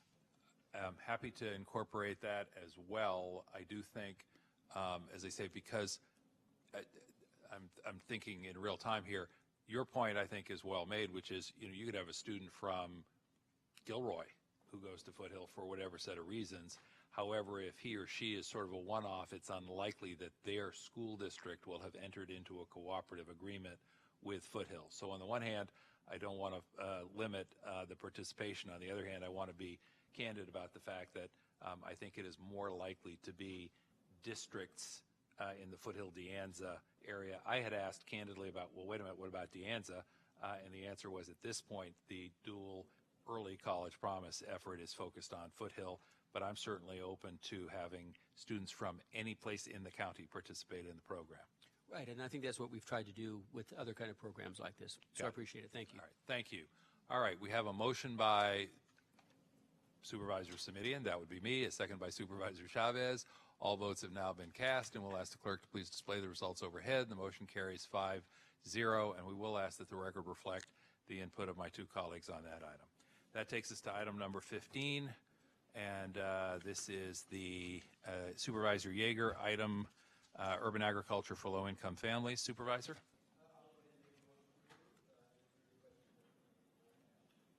We'll ask the clerk to please display the voting panel. We'll look to Supervisor Yeager for the motion. We will look for a second. Thank you, Supervisor Wasserman. We'll ask all members please vote on the screen. All votes have been cast. Please display the results overhead. The motion carries 5-0 and the item is approved. Thank you. That takes us to item number 16. Here again, Supervisor Yeager, this is an inventory item from you and your office, so I'm going to ask the clerk to display the voting panel so that we can ask you for a motion. And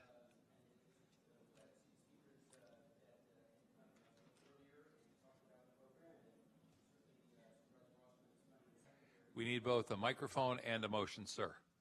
Sorry, I know that we had speakers on this item during public testimony, and not sure if they're still here, but glad that they were able to attend. I know that Supervisor Wasserman is funding a secondary Special Olympics item, and his item is a continuation of a program that was funded via inventory last year. So I will go ahead and make a motion for my inventory item. Thank you. We have a motion by Supervisor Yeager. We have a second by Supervisor Wasserman.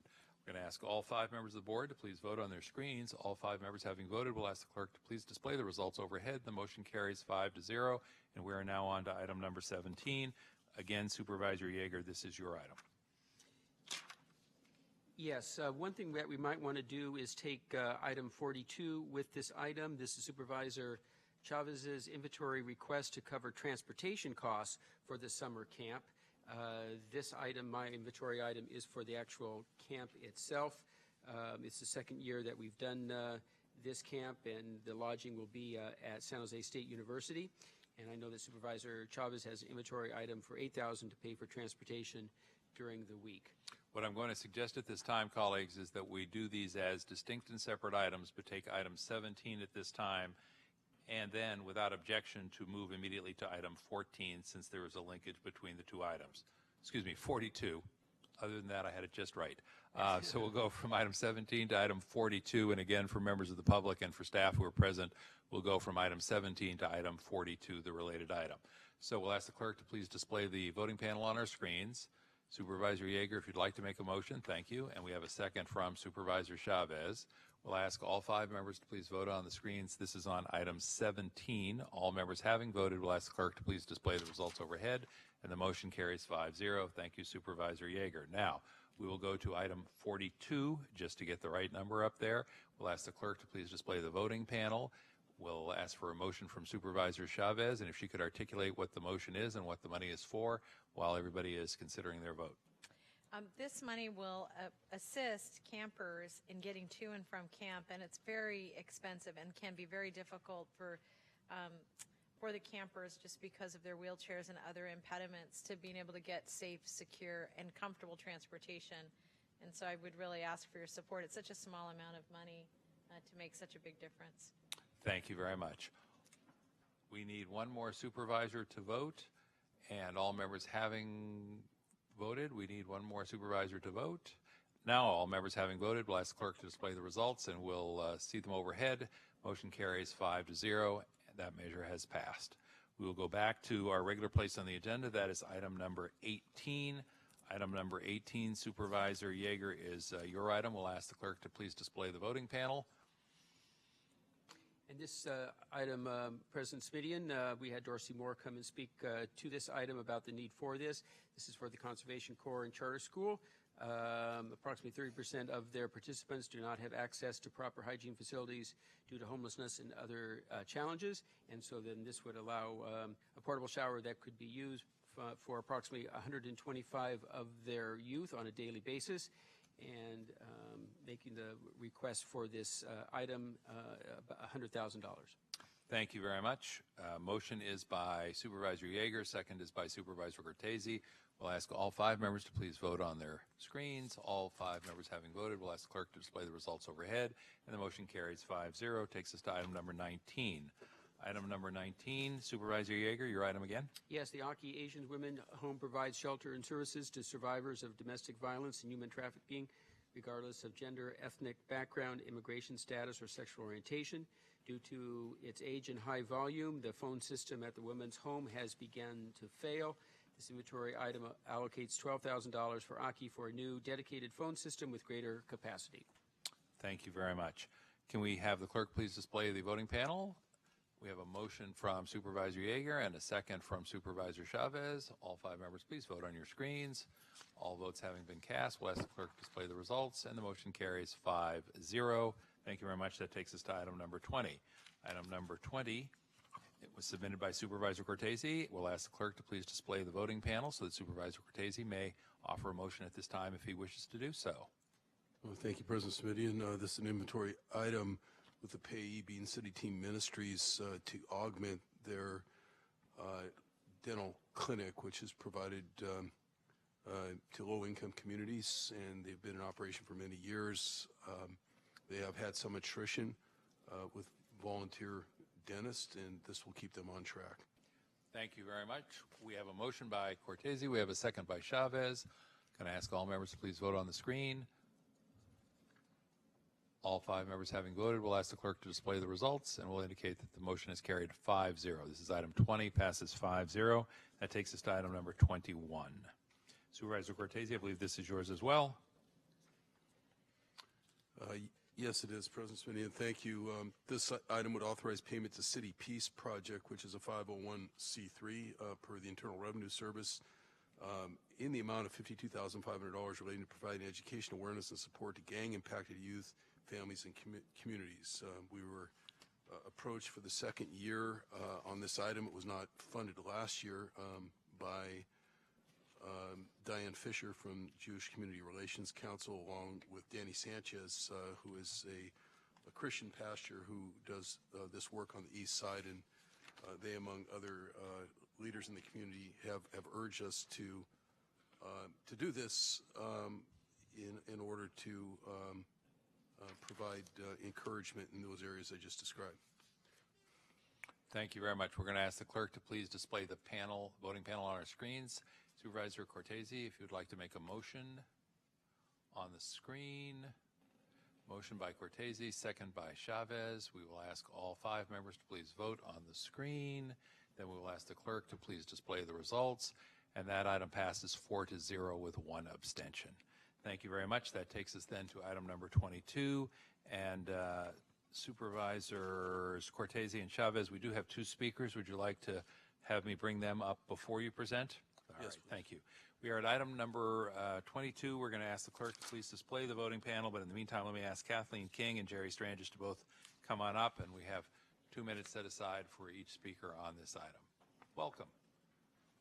And right over here, there is a microphone built in. No, Ms. Stranges, come forward to that podium. There is a microphone built in. Oh, okay. It is a secret hidden microphone, but it will work for you, I promise. Thank you, Mr. Chair, members of the Board of Supervisors.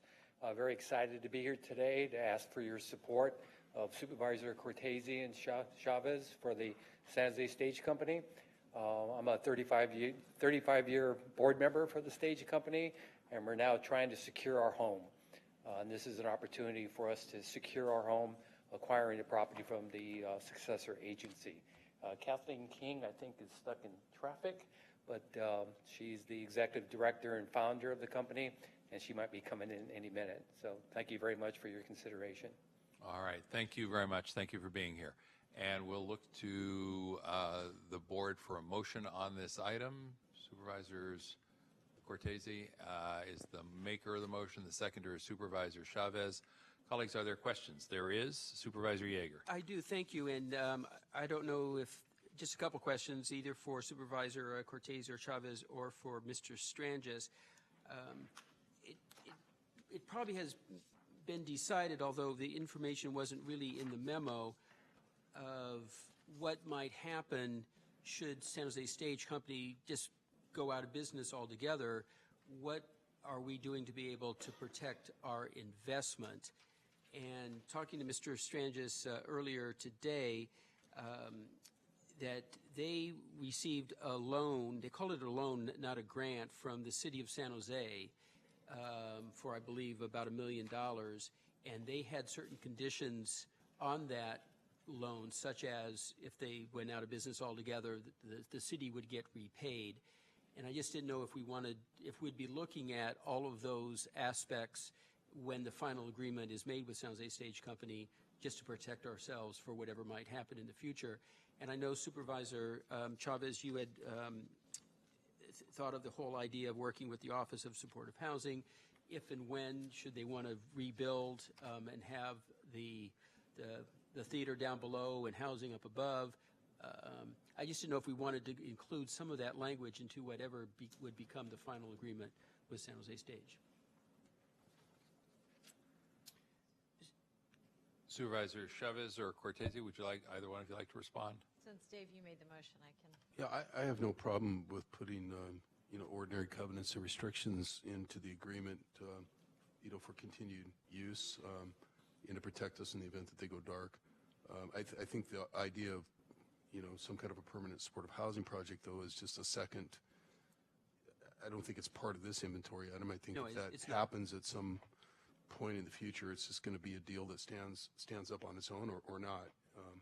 But this is really, they got caught in this situation with, they thought they had a deal with the city of San Jose redevelopment agency before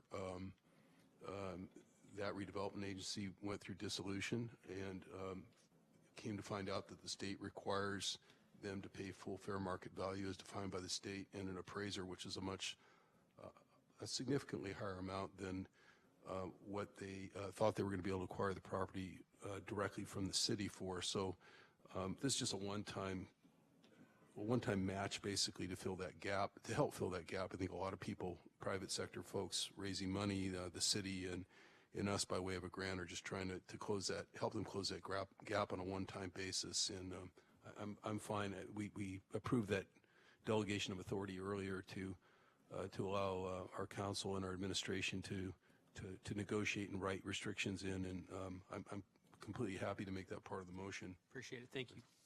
Thank you. I guess the question I would ask colleagues, given the back and forth, is just hypothetically, if the funds were approved, transferred, the property was acquired, and a year from now, folks said, as hard as we've worked, it's not going to work, we're going to sell the property, does the county get its money back? That's I thought I heard the answer to that was yes, but but if I misheard, I want to make sure I know. Yeah, I just asked that a restrictive covenant be put, is included in the motion, that direction to council and administration to insert that language in when they're negotiating the actual grant agreement is fine to be part And of you're the motion. and happy to include that then in the motion in the second. Let me just end without objection from the rest of the board. Just, if I could just Please. add one just point, and that is that I do think the importance of that is making sure that the county can be part of, and I think this was pretty clear to us from the stage company, can be part of discussions around affordable housing in that area. And one point I'll make is that as we look at that, one of the few relatively affordable places that still exists is sort of that region of downtown San Jose, which is why if they decide to put housing on it, that'll be something that will also be of interest to us, I think. All right. We have a motion by Supervisor Cortese, a second by Supervisor Chavez. The motion, with the consent of the seconder and without objection from the board, does incorporate the requests made by Supervisor Yeager, and we'll ask all 5 members to please vote on the screen. All 5 members having voted, we'll ask the clerk to please display the results overhead. The motion carries 5-0. Thank you all very much. That then takes us to item number 23, and this is the Mountain View Wistman Mobile Food Program, and if we can ask the clerk to please display the voting panel. Since this item comes from me and my office, I will move approval, ask for a second, and just briefly explain that as you heard from the speaker earlier under public comment, essentially this is a strategy to work with food resources like Second Harvest and school resources like Mountain View Wistman and partner in this way from the county to make sure that nutrition gets where the need is, which is actually out in the community and not always at congregate sites. And that's the basis for the motion. We will ask for all 5 members. I have a motion by Midian and a second by Chavez. We'll ask for all 5 members to please vote on the screen unless there are comments or questions. All 5 members have cast their votes. We'll ask the clerk to please display the results. The motion passes 5-0. I will say thank you and ask that we move to item 24. And Supervisor Wasserman, I believe this is your item. Thank you. I'll say the speaker said it better than I could ever say it, so motion to approve. We'll ask the clerk to please display the voting panel on our screens. We'll look to Supervisor Wasserman to lean in for a motion on his item. We have a motion by Wasserman, a second by Chavez. We'll ask all 5 members to please vote on the screen. Having done so, we'll ask the clerk, please display the results. The motion carries 5-0. That takes us on to item number 25. And item 25, Supervisor Yeager, is your item to present, Yes, as sir. one of our speakers said earlier, the Indian Health Center is providing dental care to low-income residents for decades. They currently have 7 dental treatment rooms at their main dental clinic on Midian, but the waiting list for an appointment is more than 3 months. This item would provide $43,000 to Indian Health to purchase dental equipment for an 8th dental treatment room, which would reduce wait times and allow the dental clinic to serve an additional 1,700 patients a year. So I will make the motion for that item. Thank you. We have a motion by Yeager and a second by Chavez. All those not voting, please do so at this time on your screen. All votes have been cast. We'll ask the clerk to display the results overhead, and the motion carries 5-0. That takes us on to item number 26. Supervisor Yeager, that is also yours, sir. In the last 3 years, the Billy DeFrank LGBTQ Community Center has quadrupled the number of people utilizing the center. They've also opened up their doors to an array of allies, such as the Women's March, the March for Our Lives, Kennels, and many others. More and more visitors to the DeFrank Center have expressed a desire for an upgraded amenities that will allow them to expand and improve their programming. This funding will enable DeFrank Center to purchase a new sound system that will help better facilitate the array of groups who feel safe meeting on its ground. I will go ahead and then make that motion. Thank you. And we'll ask the clerk to display the panel on the screen. We have a motion from Supervisor Yeager. We have a second from Supervisor Chavez. Ask all 5 members to please vote on their screens. All 5 members having voted, we'll ask that the clerk display the results overhead, and the motion carries 5-0. We move on to item 27. Item 27, Supervisor Cortese, is yours. We actually saw a similar item for a different agency earlier, I think coming out of Supervisor Yeager's office, and I actually hope this is a trend for us in the future. It's an inventory item relating to, in this case, the Village House's need for a portable shower unit to move around from one Village House site to another to provide showers for the homeless that they are providing shelter to. And I made my editorial comment there about this being a trend, hopefully, because I think it's certainly one of those areas we hear from constituents very, very often. Why can't we provide basic, fundamental kinds of amenities like shower units, garbage dumpsters, and those such things to these populations and those agencies that are trying to help them? Thank you, Supervisor. If you'd like to make your move it. motion on the screen. And we have a motion by Cortese and a second by Chavez. We'll ask all 5 members to please vote on their screens. Waiting on just one other member. All 5 members having voted, we'll ask the clerk to display the results. The motion carries on a 5-0 basis. We have Midian in stereo. That's really very impressive. Thank you. All right, that takes us to item number 28. Okay. Item 28, Supervisor Cortese. Yep, that's me. Thank you. This is an inventory item with the payee being the Heart of the Valley, which is another nonprofit organization that deals exclusively with seniors, really with a very, what I would call old school approach. They are almost 100% volunteer staffed, and they take phone calls from folks who are not very computer literate or savvy to try to assist them in making appointments and tracking down rides and access kinds of services and so forth. We have evaluated what they've been doing. They've been doing it for decades without any county assistance whatsoever, and they're still not asking for any direct county assistance other than some help to contract out with a grant writer so that they can take advantage of various grants that may be available to organizations like them. So I'm going to move the item if the screen comes up. We'll ask for the screen to pop up. Thank you. Motion by Cortese, second by Chavez. We'll ask all 5 members to please vote on their screens. They have done so, and the measure carries 5-0. Thank you very much. That takes us to item number 29. And Supervisor Chavez, I believe the Happy Hollow apiary budget inventory item is yours. It is. I would like to ask my colleagues for your support. This allows us to build on a request I had last year that allowed us to restore the beekeeping program at Happy Hollow that's almost entirely volunteer run.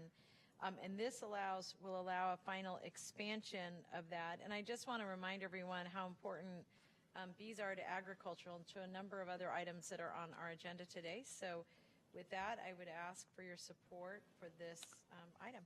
And the screen has been displayed. If you'd like to offer a motion, I'd be pleased to second it. And we'll wait on other members of the board to please vote on their screens. All 5 members, please. And we are good to go. Let's display the results overhead. That is a 5-0 vote. Thank you. Takes us to item number 30. And here again, this is an item from my office and me. And board members, this is a proposal by me to take the United Nations Association Film Festival, which has been doing good work for a very long period of time, internationally recognized, and try and share what they have with a wider swath of the county.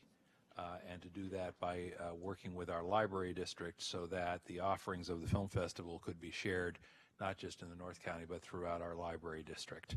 And I will ask the clerk to please post the screen. I'll make the motion. I'll ask for a second. I'll say thank you to Supervisor Chavez. I'll see if we have any questions. We do not. Then all 5 members having voted, please display the results on the screen, and we have a 5-0 vote. The measure is approved. Thank you all colleagues. That takes us to item number 31. 31. Supervisor Wasserman is your item. Thank you. I'll make a motion to approve and ask for unanimous support for a little support for Project Cornerstone, which works on increasing developmental assets in young people throughout Santa Clara County, which minimizes depression, violence, bullying, suicide, all kinds of things that we need to reduce. Thank you. Thank you. All right. All members, please vote. We have one member we're still waiting on. All members having cast their ballots, let's ask that the results now be displayed overhead. The motion carries 5-0, and that takes us to item number 32. Supervisor Wasserman. Thank you. Again, I'll make a motion for approval when the screen comes up for a creative item to help increase revenues to promote art and culture here in the county without being in it. I'll leave it at that. Thank you. All right. Motion by Wasserman, second by Chavez. We'll ask all 5 members to please vote on their screens. Having done so, we'll ask the clerk to display the results. The measure passes 5-0, and that takes us to item 33. Item 33, Supervisor Wasserman, is also your item. Thank you. I want to thank Community Health Partnership for the work they do, and I'm happy to bring this forward with a motion for approval. And please make your motion on the screen. Thank you. We have actually a motion by Cortese and a second by Wasserman, but I think you get the point. And all 5 members have cast their ballots now, so let's ask that it be displayed. It doesn't matter. Reverse Supervisor Cortese and I. Tell you what, we can go ahead and do that through the minutes, and I'm just going to ask the clerk to please reflect the fact that the motion on the previous item was Supervisor Wasserman making the motion, Supervisor Cortese making the second, and again, the results were 5-0 for the record. Okay? That takes us, thank you all for your help with that. That takes us to item number 34, Supervisor Cortese. Thank you. Inventory item to provide 10,000 meals at a cost of $25,000 through Loaves and Fish's Family Kitchen. I think most of the supervisors and others involved in the county are familiar with the organization. They are not a grant recipient from the county in the past or on any kind of an annual cycle, except some years ago a one-time relatively modest contribution for a stove that burned out. So this is an attempt to help with the tens of thousands of meals that they're asked to provide. Thank you very much. We're going to ask the clerk to please display the voting panel on our screen. Supervisor Cortese has made the motion. We need a second. Thank you, Supervisor Yeager. Would members please vote on their screens? All members having voted, we'll ask that the clerk display the results. Measure passes 5-0. We are on to item 35. Item 35, Supervisor Cortese, is also your item? Yes, it is. This is, the recipient is the Vietnamese Voluntary Foundation Incorporated, otherwise perhaps better known in the community as VIVO. VIVO's been a 501c3 operating in the community for many, many years. It is an almost entirely volunteer-driven organization, has a very outstanding board, which involves people such as the police chief of Sunnyvale and many others. They are piloting a service, but it is culturally competent and directed to the Vietnamese community, monolingual community particularly, that is very similar to 211. They've asked for our assistance so that they can get that up and running at enough of a level this year to establish whether or not it should continue. I think it's a worthwhile venture, and I'd like to move the item. And the screen is up. Please feel free to do so. Motion by Cortese, second by Chavez. All members, please vote on your screens. All members have voted. We'll ask the clerk to display the results. The measure passes 5-0. That takes us to item 36. And at this time, let me just ask if Mr. Largent is in the room. He had asked to speak on this item. All right. If not, then Supervisor Cortese, this is your item. Would you like to present, sir? Yes, thank you. This is, we did hear some public testimony on behalf of Next Door Solutions. This is $99,771 broken down as $38,925 for a manager of support services, and then $60,846 for case management. Those folks will be dealing both with crisis response services as well as walk-in case management, which they have said has spiked up about 56% just in the past year. So this is something we've been talking to them about for several months in terms of trying to get them some help, particularly to handle that walk-in traffic. All right, thank you very much. Then we'll ask, we have a motion from Supervisor Cortese and a second from Supervisor Chavez. We'll ask all members of the board to please vote on their screens. I do not seek other comments or questions. Then all votes having been cast, we'll ask the clerk to please display the results. The measure passes 5-0. Thank you all very much. That takes us to item number 37.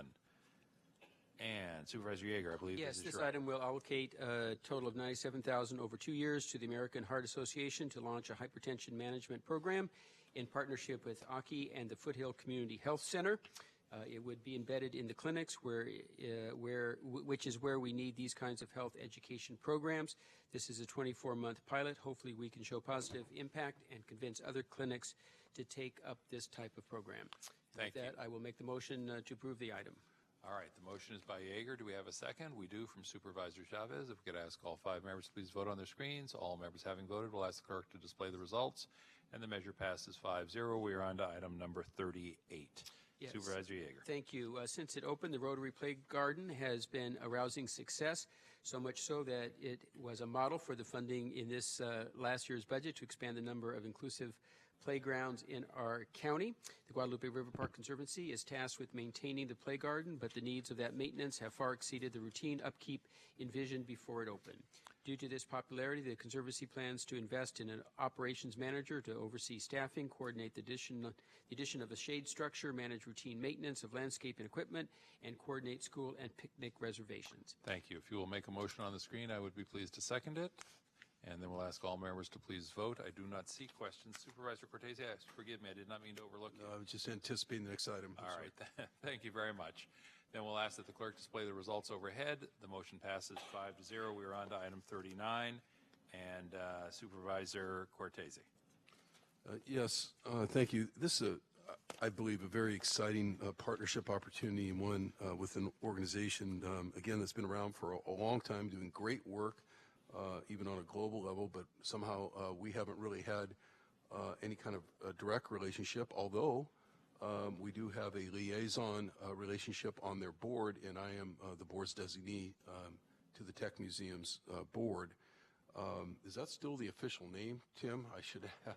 Okay, thank you. I know there's some discussion about that, and I know Tim Ritchie is here in case there are questions from the board, the CEO of the Tech.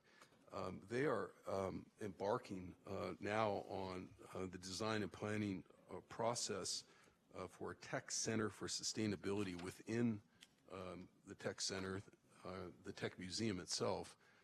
It's set to open in January of 2020.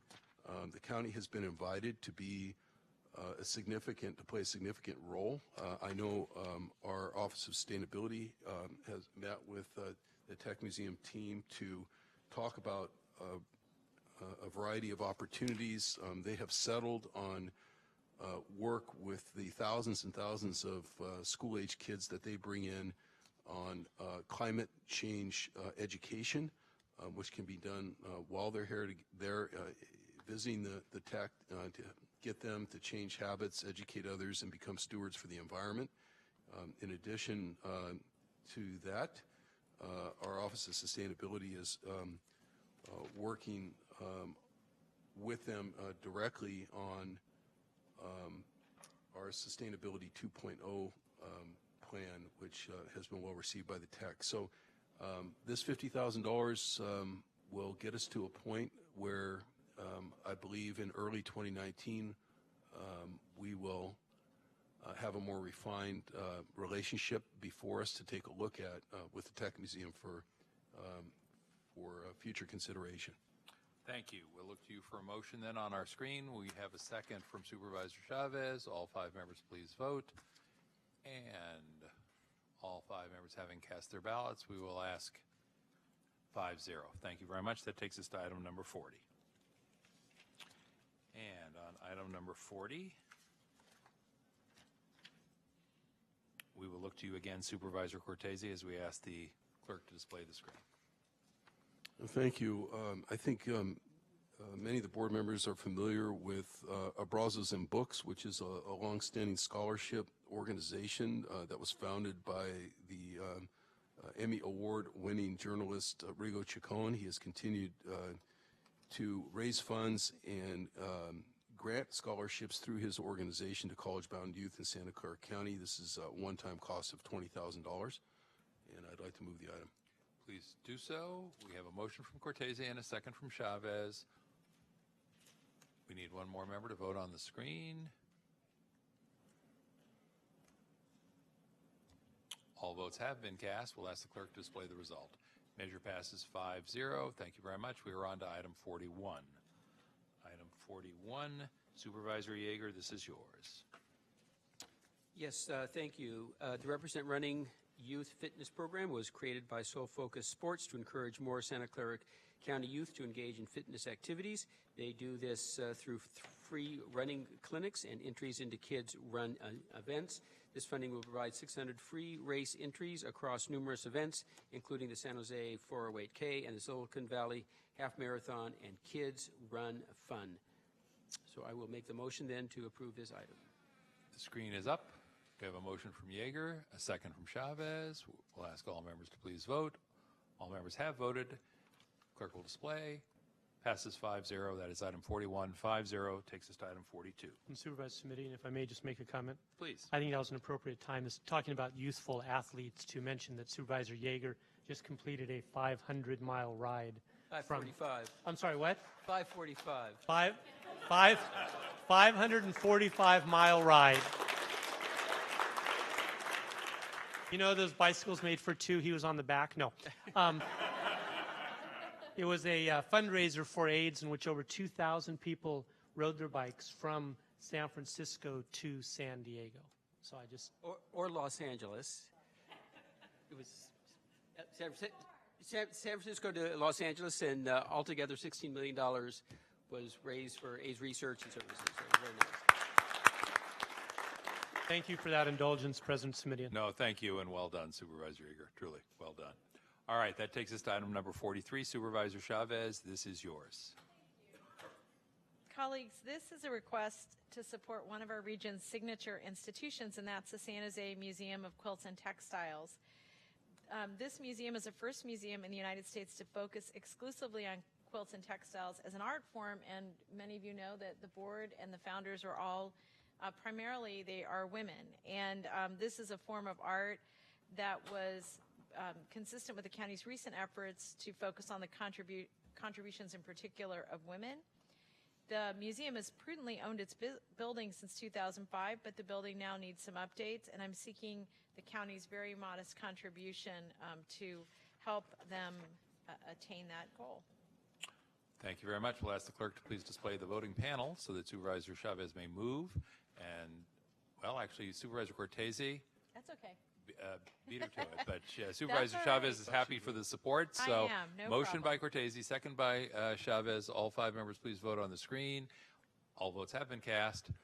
Measure passes 5-0. That takes us to item 44. Item 44 is Supervisor Cortese's, and I'm going to ask Supervisor Chavez to preside for a moment while I step away from the dais. She can make the motion too if she wants. This is inventory item relating to the New Leaders Council of Silicon Valley. They just had their own annual fundraiser last Friday evening. It is an up-and-coming organization that is pushing hard and growing quickly in terms of creating civic engagement among young people here in Santa Clara County. And it's been really a brilliant thing to look at their success thus far. And they're asking for $5,000 per year for a 2-year period. So a total of $10,000 over the 2-year cycle to support the New Leaders Council for its Silicon Valley chapter. And I'd like to move the item. So Supervisor Cortese's made the motion. I will make the second. If I could get all those on the dais to vote, we'll ask that to be displayed. And that passes with 4-0 with Supervisor Midian away. We'll now move to item 45, and this is back to Supervisor Cortese. This is, I believe, I know it's at least the 3rd year, possibly 4th year, that we have brought forward an item to fund the Hispanic Foundation's Family College Success Center. Again, another really successful, continuously growing enterprise. I'm proud of the fact, proud of this board and the county for being essentially the first investor in this program a few years ago, and since then it's attracted, as promised by former San Jose Mayor Ron Gonzalez, who runs the Hispanic Foundation, it has attracted support from other governmental agencies, and particularly the higher education community. In fact, his request for funding has actually gone down over the years, and so this request is for $50,000, and I'm going to move the item. We have a motion. Do we have a second? All those who are on the dais would like to vote. It's item 45. All right. We have all voting. If you could display the votes, and that passes unanimously. Thank you. That takes us to item number 46. Supervisor Chavez, your item.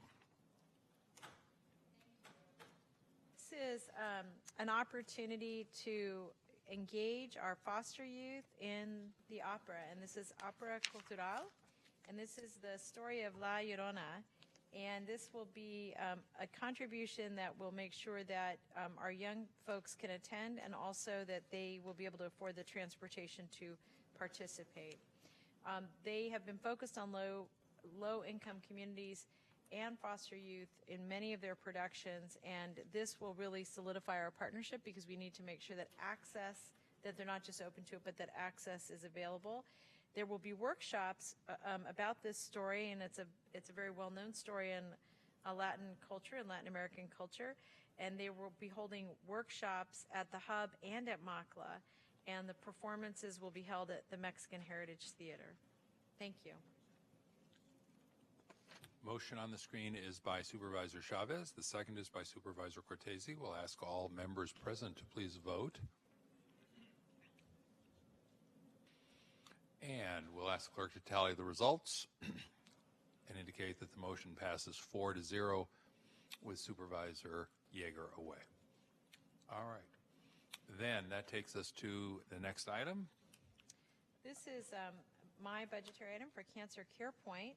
And this is a one-time cost of $46,400, and this is to support the Wig Bank and emotional support and outreach to East Side communities. We have made an investment like this in the past, and all of our money was used, and this sadly means that the program is still very much in need. So if I could ask for my colleagues' support. Motion by Chavez, second by Wasserman. We'll ask all the members who are present to please cast their votes on the screen. And the measure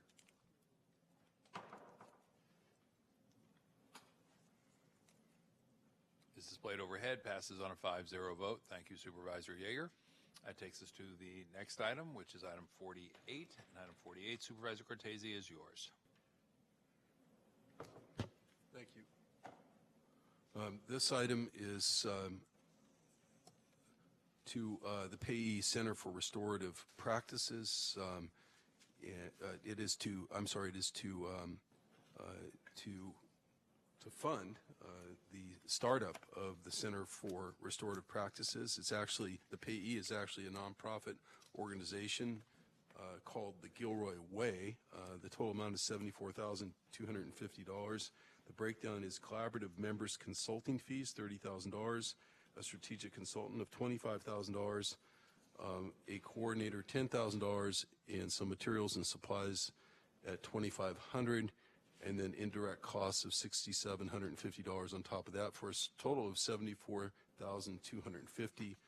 The goal here is during the course of the remainder of this calendar year and early next year to have a fully functioning, up and running Center for Restorative Practices down in South County to work with the South County Youth Task Force and other organizations in that area. Thank you, Supervisor. The screen has been displayed. We have a motion by Supervisor Cortese, a second by Supervisor Wasserman. All members, please vote on the screen. All votes having been cast, we'll ask the clerk to display, and the measure passes 5-0. Takes us to item 49. Supervisor Chavez. Thank you very much. This is an item for Parents Helping Parents, and I was spoken of earlier. What's exciting about this is that this proposal to do at least 12 in-person workshops and develop an online training course with a helpline will allow the clients most in need to receive up to $92 million in annual assistance, which I think is just very helpful in terms of its partnership with the County of Santa Clara. So I would ask for your support. And we'll ask the clerk to display the voting panel so that Supervisor Chavez can make the motion on the screen. She's done so. We need a second, colleagues. Could we get a second? We do. Supervisor Yeager, we'll ask all of the members to please vote on the screen. And all members having cast their ballots, we will ask the clerk to display the result, which is 5-0. The motion carries. That is item 49. The motion carries. That takes us to item number 50. And item number 50, Supervisor Cortese. Thank you, President Midian. This is an inventory item intended to fund a permanent full-time director of philanthropy for the Youth Science Institute. They are located both at Vasona County Park and at Elm Rock Park, which is an asset of the city of San Jose, surrounded by county unincorporated area, of course. And they bring literally thousands and thousands of kids in on field trips as part of the work that they do. Very successful organization, again, for decades. But they are very much in need of trying to find independent support for their organization, and rather than give them a grant for direct support, this item 50 on your agenda would instead give them the capacity, increase their capacity to do their own fundraising to be a more sustainable organization. So I'd like to move the item. Thank you very much. We have a motion by Supervisor Cortese. We need a second, which we now have from Supervisor Yeager. All members please vote on the screen. All members having voted, we'll ask clerk to display the result, and the result is 5-0. The motion passes. Takes us to item 51. 51 is next. Supervisor Cortese, again, this one is yours. I think most of the supervisors at this point are familiar with the Data Zone project, which was launched and has grown continuously since its launch by the County Office of Education.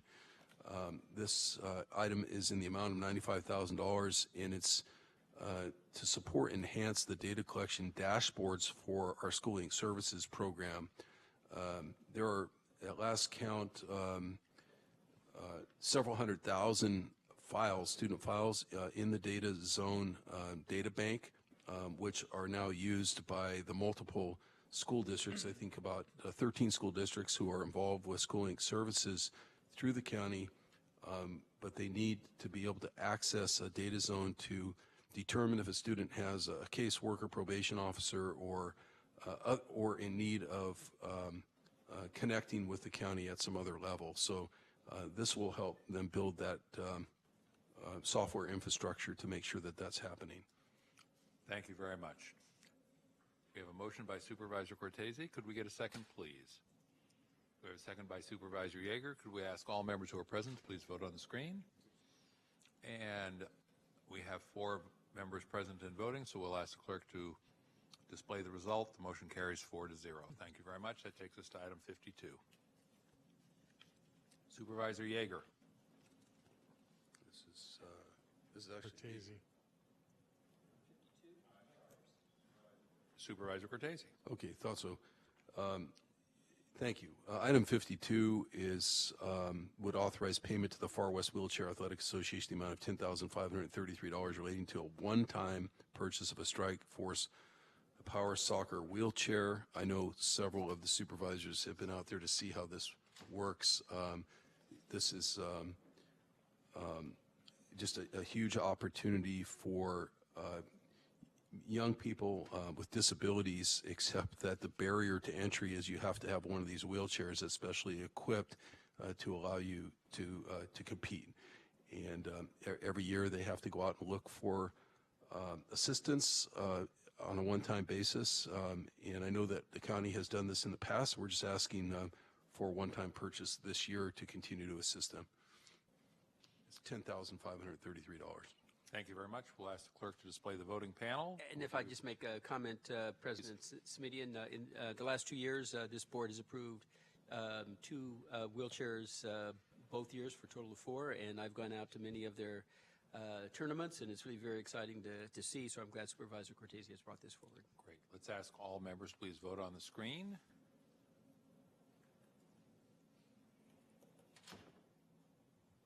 Item 52, the Strike Force Power Soccer Wheelchair. All members having cast their votes will ask the clerk to please display the results, and in fact, it passes 5-0. Motion is passed. It takes us to item 53. And we are now... Mr. President? Yes. On items 53 to 96, where it was the county exec's revised budget, allocations, et cetera, I'd be willing to make a motion to approve those unless there's any specific items that any supervisor has that wishes to pull from the group. So that would be a motion to approve items 53 through 96 in total? Yes. All right. What I'm going to do then is give people a few minutes to flip through their notebooks and see what, if anything, they would like to pull from that list before entertaining that motion, if you're agreeable, Supervisor Wasserman. Absolutely. Thank you. Yes, if you could give us a moment, Supervisor Smitty. Sure. We're going to wait until everybody's had plenty of time to look through and pull off any item that requires comments, questions, discussion.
Colleagues, what I might suggest, just given the sheer volume of these, is that we ask for motions, Supervisor Wasserman, if you're amenable, by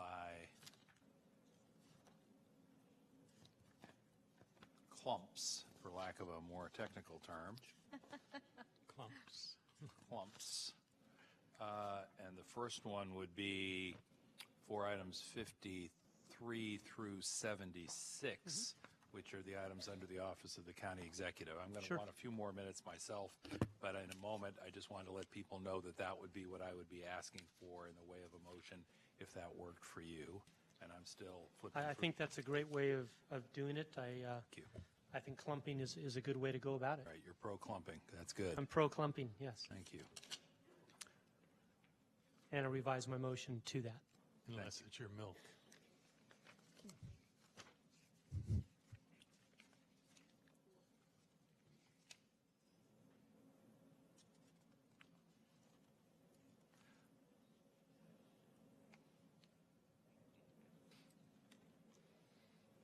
In fact, clumping by department seems like a fine way to go about it.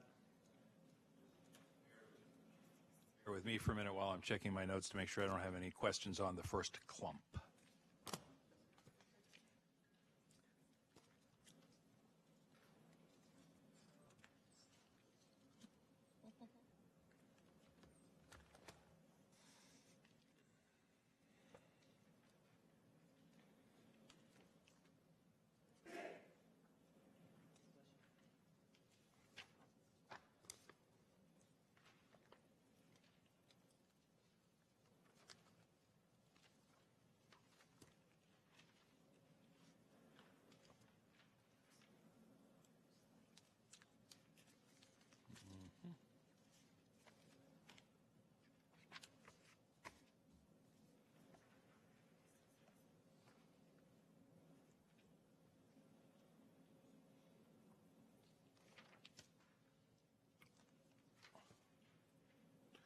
All right, colleagues, the next clump, bundle, batch, what have you, is items 53 through 76. We have a motion from Supervisor Wasserman to approve. Before I ask if anyone would like to remove any of those items for individual discussion, I want to check to see if we have cards for members of the public. We do. We have 2 cards on item 76, Mercedes Guillen and Priya Murthu. If you would like to come on up and speak at this time, please do so. Come right down to the microphone. And while they are on their way, colleagues, this would be a good time for me to indicate that on item 64, this is the revised county executive recommendation for approval of Second Amendment to Agreement with Connexion, that in 64B, it should be extending the agreement through June 30th, 2019, not extending the agreement through June 30, 2018. Just a minor typo and clarification or correction there. So, I have one more correction. and we also have another correction from Supervisor Chavez. And this is on item 72. And item 72. Supervisor, if you could speak into your microphone so we can capture all this for the record. On item 72, this was to consider an inventory item on mobile hygiene unit and homeless survey. And the recommendation should be $150,000, not $192,000. About 150 in mine. So this again is item number 72. Did I hear that correctly? That's correct. And the number should be $150,000, not $192,000. All right. With those 2 corrections duly noted, and I see that the staff is acknowledging they've got them, we do have 2 speakers. Come on up. Who's going to speak first? Welcome. Good afternoon. My name is Priya Murthy, Policy Director at Siren. We appreciate Supervisor Cortese in presenting budget inventory item number 71, or agenda item number 76, for Siren to continue to provide immigration legal services to the underserved in our county. In addition to removal defense and humanitarian relief that Siren provides, we also provide free legal consultations twice a week via our free drop-in legal clinics and assist with affirmative legal services such as citizenship, green cards, VAWA, and U visas. Over the past fiscal year alone, we have completed over 800 naturalization applications and provided 4,000 free consultations to community members. Our attorneys are experts in U visas with 25 years of combined experience in complex applications. Shortly, you'll hear from one of our clients, but I'd like to share the story of another Siren client who could not be here today. The client, whom I will call Alicia, is from Mexico and has lived here for over 20 years. She paid hundreds of dollars to an individual to assist with her U visa and work authorization application. The individual claimed to be a lawyer, even though he wasn't one, forged her signature, lost all her paperwork, and kept her money. This individual was actually arrested by the Sheriff's Department as part of their effort to combat notarios here in the county. Alicia turned to 2 other lawyers to help with her case who denied her assistance, and then finally turned to Siren, and our attorney is now working on her U visa application. We ask for your support in this budget inventory item so that we can continue to meet the needs of individuals and families in the county and help clients like Alicia. Thank you. Thank you. Next speaker, welcome. Good afternoon. My name is Mercedes Alfaro. I was born in El Salvador. I came to this country seeking asylum in 2011, but unfortunately I lost my case and I had order of deportation. Years later, I was victim of serious assaulting. Luckily, I was able to apply for a U visa based on this. However, of my old removed order, I was still on risk of being deported. December of last year, I tried to get help from many organizations, but I had no luck. Finally, I came for consultation at Sirens. They were able to see my case for free. They were quickly file stop deportation. This gave me chance enough to obtain my permit work while I was waiting for decision on my U visa. Thanks to Sarah, I would be risking of deportation. Finally, I'm free from fear. This is why I ask him to support baggage inventory item number 71, so Siren can continue to provide people like me life-changing legal service. Without them, I wouldn't be here today. Thank you very much. Thank you both. Let me just confirm that we have no other speakers on items 53 through 76. We do not. Colleagues, are there items that you would like to remove from the motion, which Supervisor Wasserman has indicated he would be happy to accommodate in his motion. I would like to remove 58 from the clump. Item 58. Any others? Supervisor Yeager, Supervisor Yeager. Well, just a quick comment on item 63. This is the Universal Access to Child Care Education and Health Pilot program, birth to third grade, and we weren't sure whether we were going to be able to get it into this year's budget, but we are, and I just really want to thank the county executive. All right. Supervisor Cortese, comments or questions or removals on this batch? No, thank you. Supervisor Wasserman, anything else? Supervisor Chavez has asked that item 58 be removed for discussion, and let me just turn to the county executive. Is there anything that the county executive would like to either remove or make comments on, either individually or broadly on this batch? I would like to make a comment after Supervisor Chavez gets done with her comments on 58. Well, I think what we're going to do is I'm going to ask that the voting panel come up. We're going to get a motion from Supervisor Wasserman, which I believe is now to approve items 53 through 76 inclusive, with the exception of item 58. Correct. That is Supervisor Wasserman's motion, and Supervisor Chavez is the seconder. Would you like to comment now, or would you like to wait until we get to item 58, because we're about to vote on this clump? I'll wait. All right.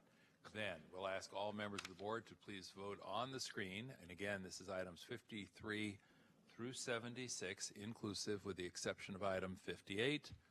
And all votes having been cast, we'll look overhead and we'll see that the motion carried 5-0. So if you had an item in that batch of 53 through 76, your item has been dealt with unless it was item 58. Now to item 58, Supervisor Chavez.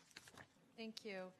I wanted to start very much with two big acknowledgments and thank yous. And one, there were a bunch of folks who were here earlier today, Esther's still here, who really have been providing services to victims of domestic violence for a very long time without the resources they really needed to do this work. And because of that, I think this next phase that Dr. Smith is taking us to is just a really incredibly exciting opportunity. And I think, I believe this is the beginning of us really changing direction in terms of how we address domestic violence in our community.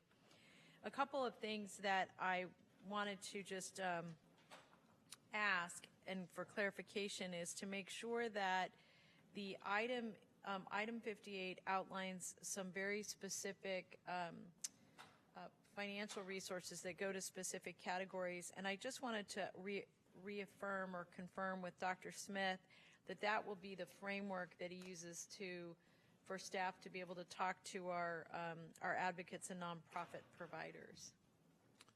Yes, Supervisor. Those are really suggested frameworks, and we know that this is going to be a process of developing a comprehensive plan, so they might well change. They're not written in stone, and we will be coming back to the board with any contracts that are resultant from this particular recommendation. And if I could, I would just like to request that an off-agenda report come when you've adopted the framework, if you don't feel like the framework needs to come back. But I both am hearing the urgency that Esther's outlining, but also recognize that we're really trying to do something that is in the category of a sea change. And I think that brings me to two other points. And one of them is that, again, I thought this was a really good point that Peg raised, and really what started Supervisor Yeager and I off on the Intimate Partner Violence Task Force was really to be able to take a look at what we're doing today that we should stop doing without taking resources from the movement and then reapply it to areas where we thought they could be more effectively leveraged. And so I recognize that this is going to be something that doesn't happen overnight, that it's going to take some time. But I want to make sure that an evaluative partner is included in this, and it really reminds me a lot of the work that we're doing with reentry and something we talked about earlier, where we're making such dramatic changes, and frankly, the beginning of what I hope is a continued significant investment, that we, move with this $5 million, look and reassess where we're going to need resources and come back, as you've stated, in the spring to really look at what additional investments need to be made. I think that has to be done with a really dedicated resource for evaluation, and I'm wondering what your thoughts are on that. Right, Supervisor. Administratively, after all of the input that we've had in multiple meetings and workshops, we felt it was important to realize that an investment in intimate partner violence was critical in many ways, not merely because of the crimes that are committed, but also because of the effect it has on families in multiple generations and neighbors and friends, and the realization that rebuilding families really is critical to the role of the county. Therefore, we felt that we need to embark upon a process in conjunction with all the advocates and providers that would develop a comprehensive approach to this problem with the goal of ending intimate partner violence, so that we'll hopefully have interventions from the very earliest stages of prevention to the latest stages of treatment. And we framed in the transmittal some just general outlines, shall I say, the skeleton around which we have to put a lot of flesh in order to actually make it work, and we will do that in conjunction with all the stakeholders, and certainly have a significant look at processes for evaluation of success. We don't want to do anything that isn't proven to work. On the other hand, we don't want to limit ourselves to what's been done in the past. Mm-hmm. That's an excellent point. And then finally, one of the objectives I know that Supervisor Cortese and I have been working toward is really trying to support SSA in being able to manage relatively complex contracts. And I wonder, at least when I was reading this, it was a little unclear to me the role of the Office of Women's Policy relative to where the contracts would be housed. Can you just talk a little bit about that? Yes, we've been working toward a model where our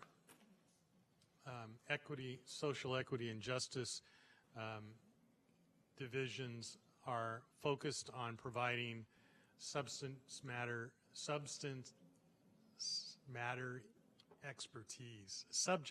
expertise. Would it be substantive subject matter expertise, or is that even harder to say? As I say, no more to it. If you see my brain draining out of my ears, you know what's going on. Anyhow, subject matter expertise, and then we will ask the departments to do the management of the contracts and evaluation. So in this situation, we would expect involvement from the social equity and justice offices and have the actual contract managed in social services. That makes a lot of sense to me. And then the last thing I wanted to say is that I know this has been such a long time coming, and for my colleagues, I just wanted to acknowledge someone who's actually not, who's left her job, but that is two people that were in their jobs when we started this. One was Kathleen Krennick, because Kathleen Krennick, even though she dedicated her life really to, as a leader of Next Door, to really to the protection of women. When I sat with her and I asked her, if you had a magic wand, what would you do differently? She said, I'd want to be able to take a look at our body of work and understand what worked and what didn't work, so we can stop doing what doesn't work and start doing what does work. And I thought that was very brave for someone to open up their portfolio of their life's work and say, let's take a look at it. And then second, Esther, your leadership in the Office of Women's Policy, while we were really trying to get through so many hurdles, and some of them operational and some cultural and some just, our own being human, that got in the way. of how we proceeded, and really just to say thank you to you, and to please share this with Kathleen too, and also to Ken, who, Ken, I appreciated your leadership and your co-chairing this, because we wanted to make sure, and you wanted to make sure, the LGBTQ community wasn't left out, and I certainly think that's the case.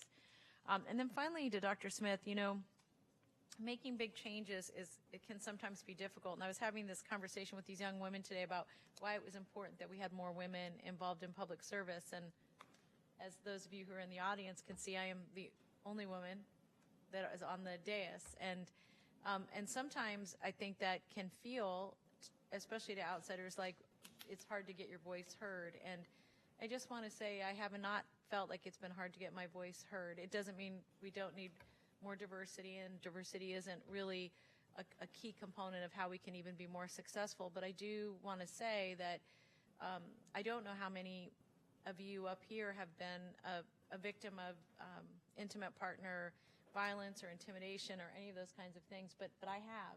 And I think that experience has really helped me think much more critically and much more assertively about this. But for those of you who haven't, and I don't know about this for you, Dr. Smith, but for you to be so supportive and just so helpful, this is really a sea change. It's a huge investment, and I got misty when I talked about it the other day, and I'll do it again, but I'm just really grateful to you and to my colleagues who I know are going to support this and more money in January. So. And any other comments or questions? I have a couple of questions just before we take action on the item. We do have a motion from Supervisor Chavez and a second from Supervisor Wasserman. I did want to underscore the fact, Dr. Smith, that the referral does say through competitive bids. So the contracts that we're anticipating will be through a competitive bid process, and those contracts will have to come back to and through our board ultimately, yes? Correct. You're live.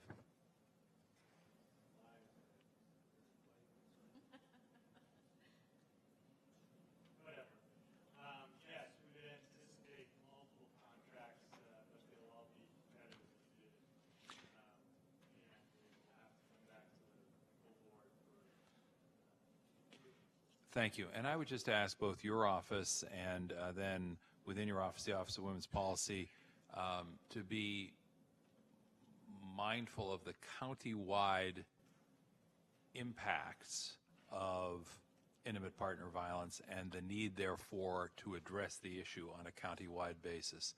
And, we struggle from time to time as a board. Each one of us is an advocate for our district, and I think that's wholly understandable and appropriate.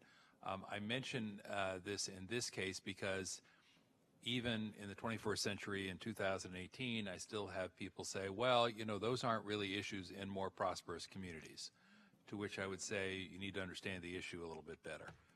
So this is one of those times when I am going to lean in and just ask that people be mindful of that, not let cultural stereotypes get in the way of understanding where the problem is. Obviously, we need to take the resources to the places where the problem exists, and I'm not suggesting more than is appropriate or necessary in any instance, but I do just want to make sure that mindset doesn't prevail in the conversations about what the nature of the need is, what the extent of the need is, and quite bluntly, geographically where the need exists. So, with that request on the record, we'll ask all 5 members to, excuse me, Supervisor Cortese. I just don't want to pass on the opportunity because I know we're not going to speak to individual items later when we adopt the budget as a whole, to single this item out, and Supervisor Chavez and the administration for doing what needs to be done.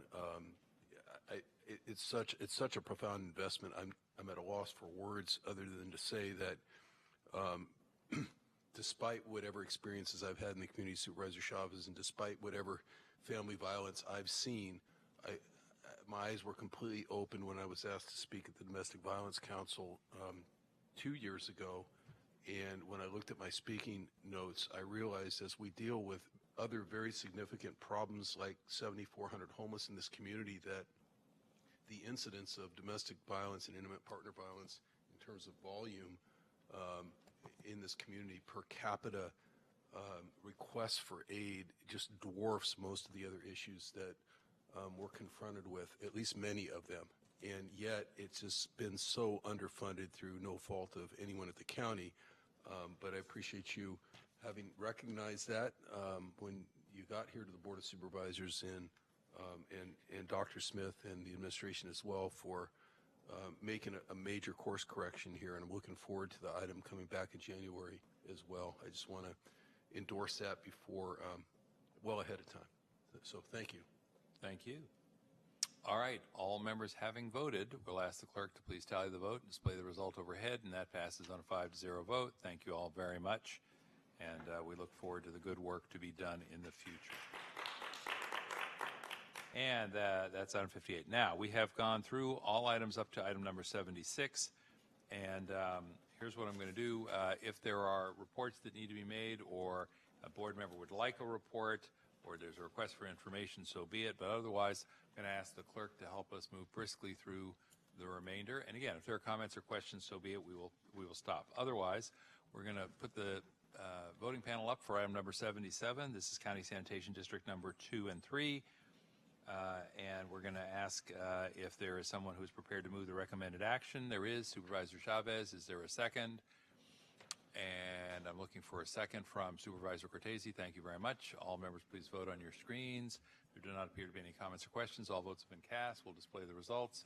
And that passes 5-0. Office of the Assessor is item number 78. Don't want to preclude the assessor from speaking, but I'm guessing he's here more as a matter of assurance that we bring the item up for a vote, which we will do now. We'll ask for a motion to approve. We have it from Supervisor Wasserman with a second from Chavez. We'll ask all members to please vote on the screens. There do not appear to be any comments or questions, and so we'll ask that the clerk please tally the vote, display the result, and that passes on a 5-0 basis. And of course, all these are coming back on June the 15th, even though they are provisionally approved today. Thank you very much. That takes us to the Measure B Transportation Improvement Program, item 79. Please display. We need a motion once the item's up on our screen, and we have a motion by Cortese, a second by Chavez, and Supervisor Chavez would like to either make a comment or ask a question. Supervisor? Just very quickly, one request that I would like to make to the staff and really through Dr. Smith is to, at some point, to have a report to the full board on the kind of financial health and vitality of VTA as it may have an impact on the people that we serve, when you think that's appropriate. So we have a motion by Cortese and a second by Chavez. Supervisor Cortese, are you amenable to incorporating that request in the main motion? Yes. Thank you. And without objection from the board and seeing and hearing none, and I hear that's acceptable to Dr. Smith, you can make that work, yes? We will make it work. Thank you. Then we'll ask all members to please vote on the screen. All members having done so, we'll ask that the clerk please display the result. That's 5-0 as amended. That takes us to items 80 and 81, and here I'm looking for a mini clump motion. Mr. Wasserman, if you would like to display this, and Madam Clerk, again, this is on items 80 and 81, procurement. There are two items here, and if we could display the panel, the voting panel, and we'll get a motion to approve 80 and 81. What is that dancing they do? Is that stomping? Say again? Clumping? Clogging? Are you thinking? I think you're thinking of clogging. It's different than clopping. Yeah, no, it's different. No? All right, all votes have been cast. This is a good indicator that we should get through the rest of the agenda here. And it passes 5-0. Thank you very much. Now, that takes us to the Office of County Council, where we have items 82, 83, and here again, we'll ask if we could display the voting panel. Mr. Williams, anything where you want to weigh in? Nope. All right, we'll ask if there is a motion to approve items 82 and 83, and if so, would somebody please indicate that? Thank you, Supervisor Yeager, for the motion, Supervisor Cortese for the second. All five members, please vote on the screen, and now the clerk can display the result on those two items, and they pass on a 5-0 vote. Again, for the record, those were items 82 and 83. That takes us to the Registrar of Voters, items 84 and 85. Again, we're going to ask that the panel please display. We have a motion from Supervisor Chavez, and we're going to ask for a second from some other member of the board. We have a second from Supervisor Wasserman.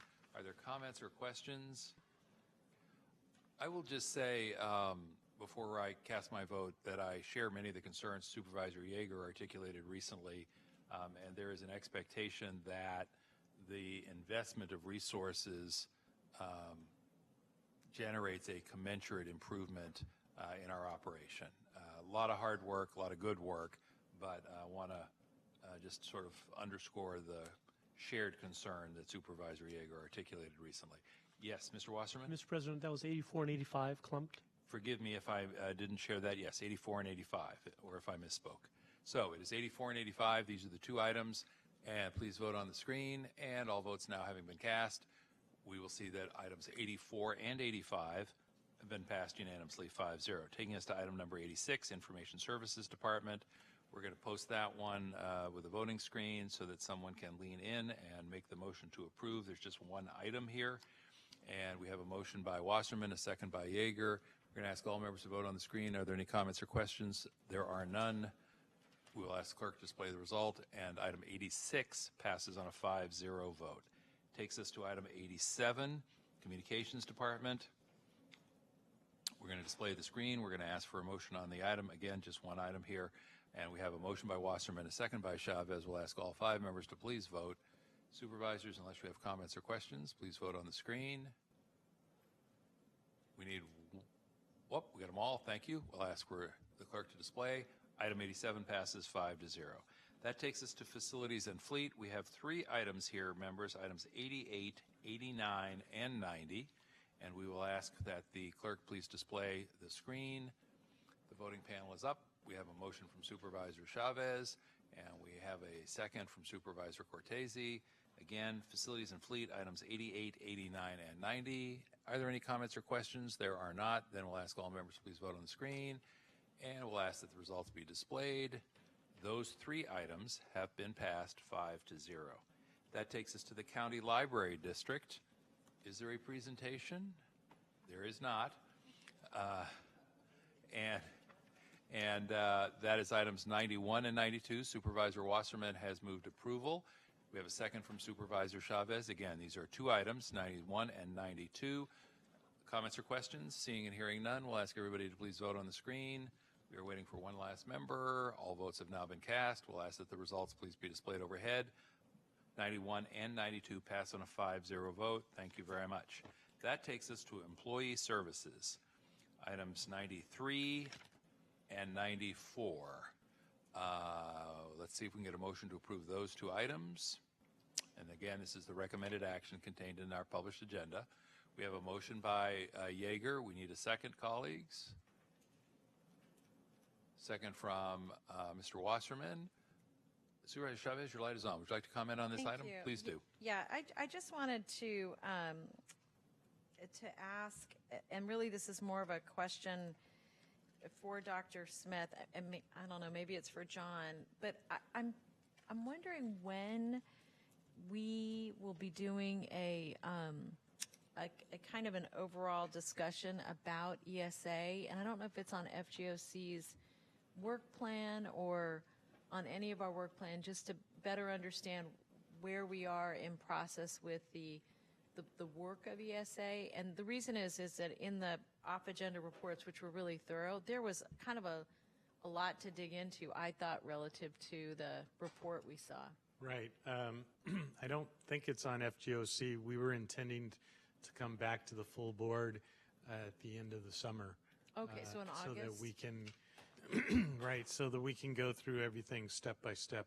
It's very dense and quite complicated. I think everybody would benefit from the opportunity to ask a lot of questions. And Mr. Mills, if I may, Supervisor, I believe we asked you to come back with your top 3 things that we could do to make the world a better place in the ESA arena, and I believe we also have an audit underway, do we not?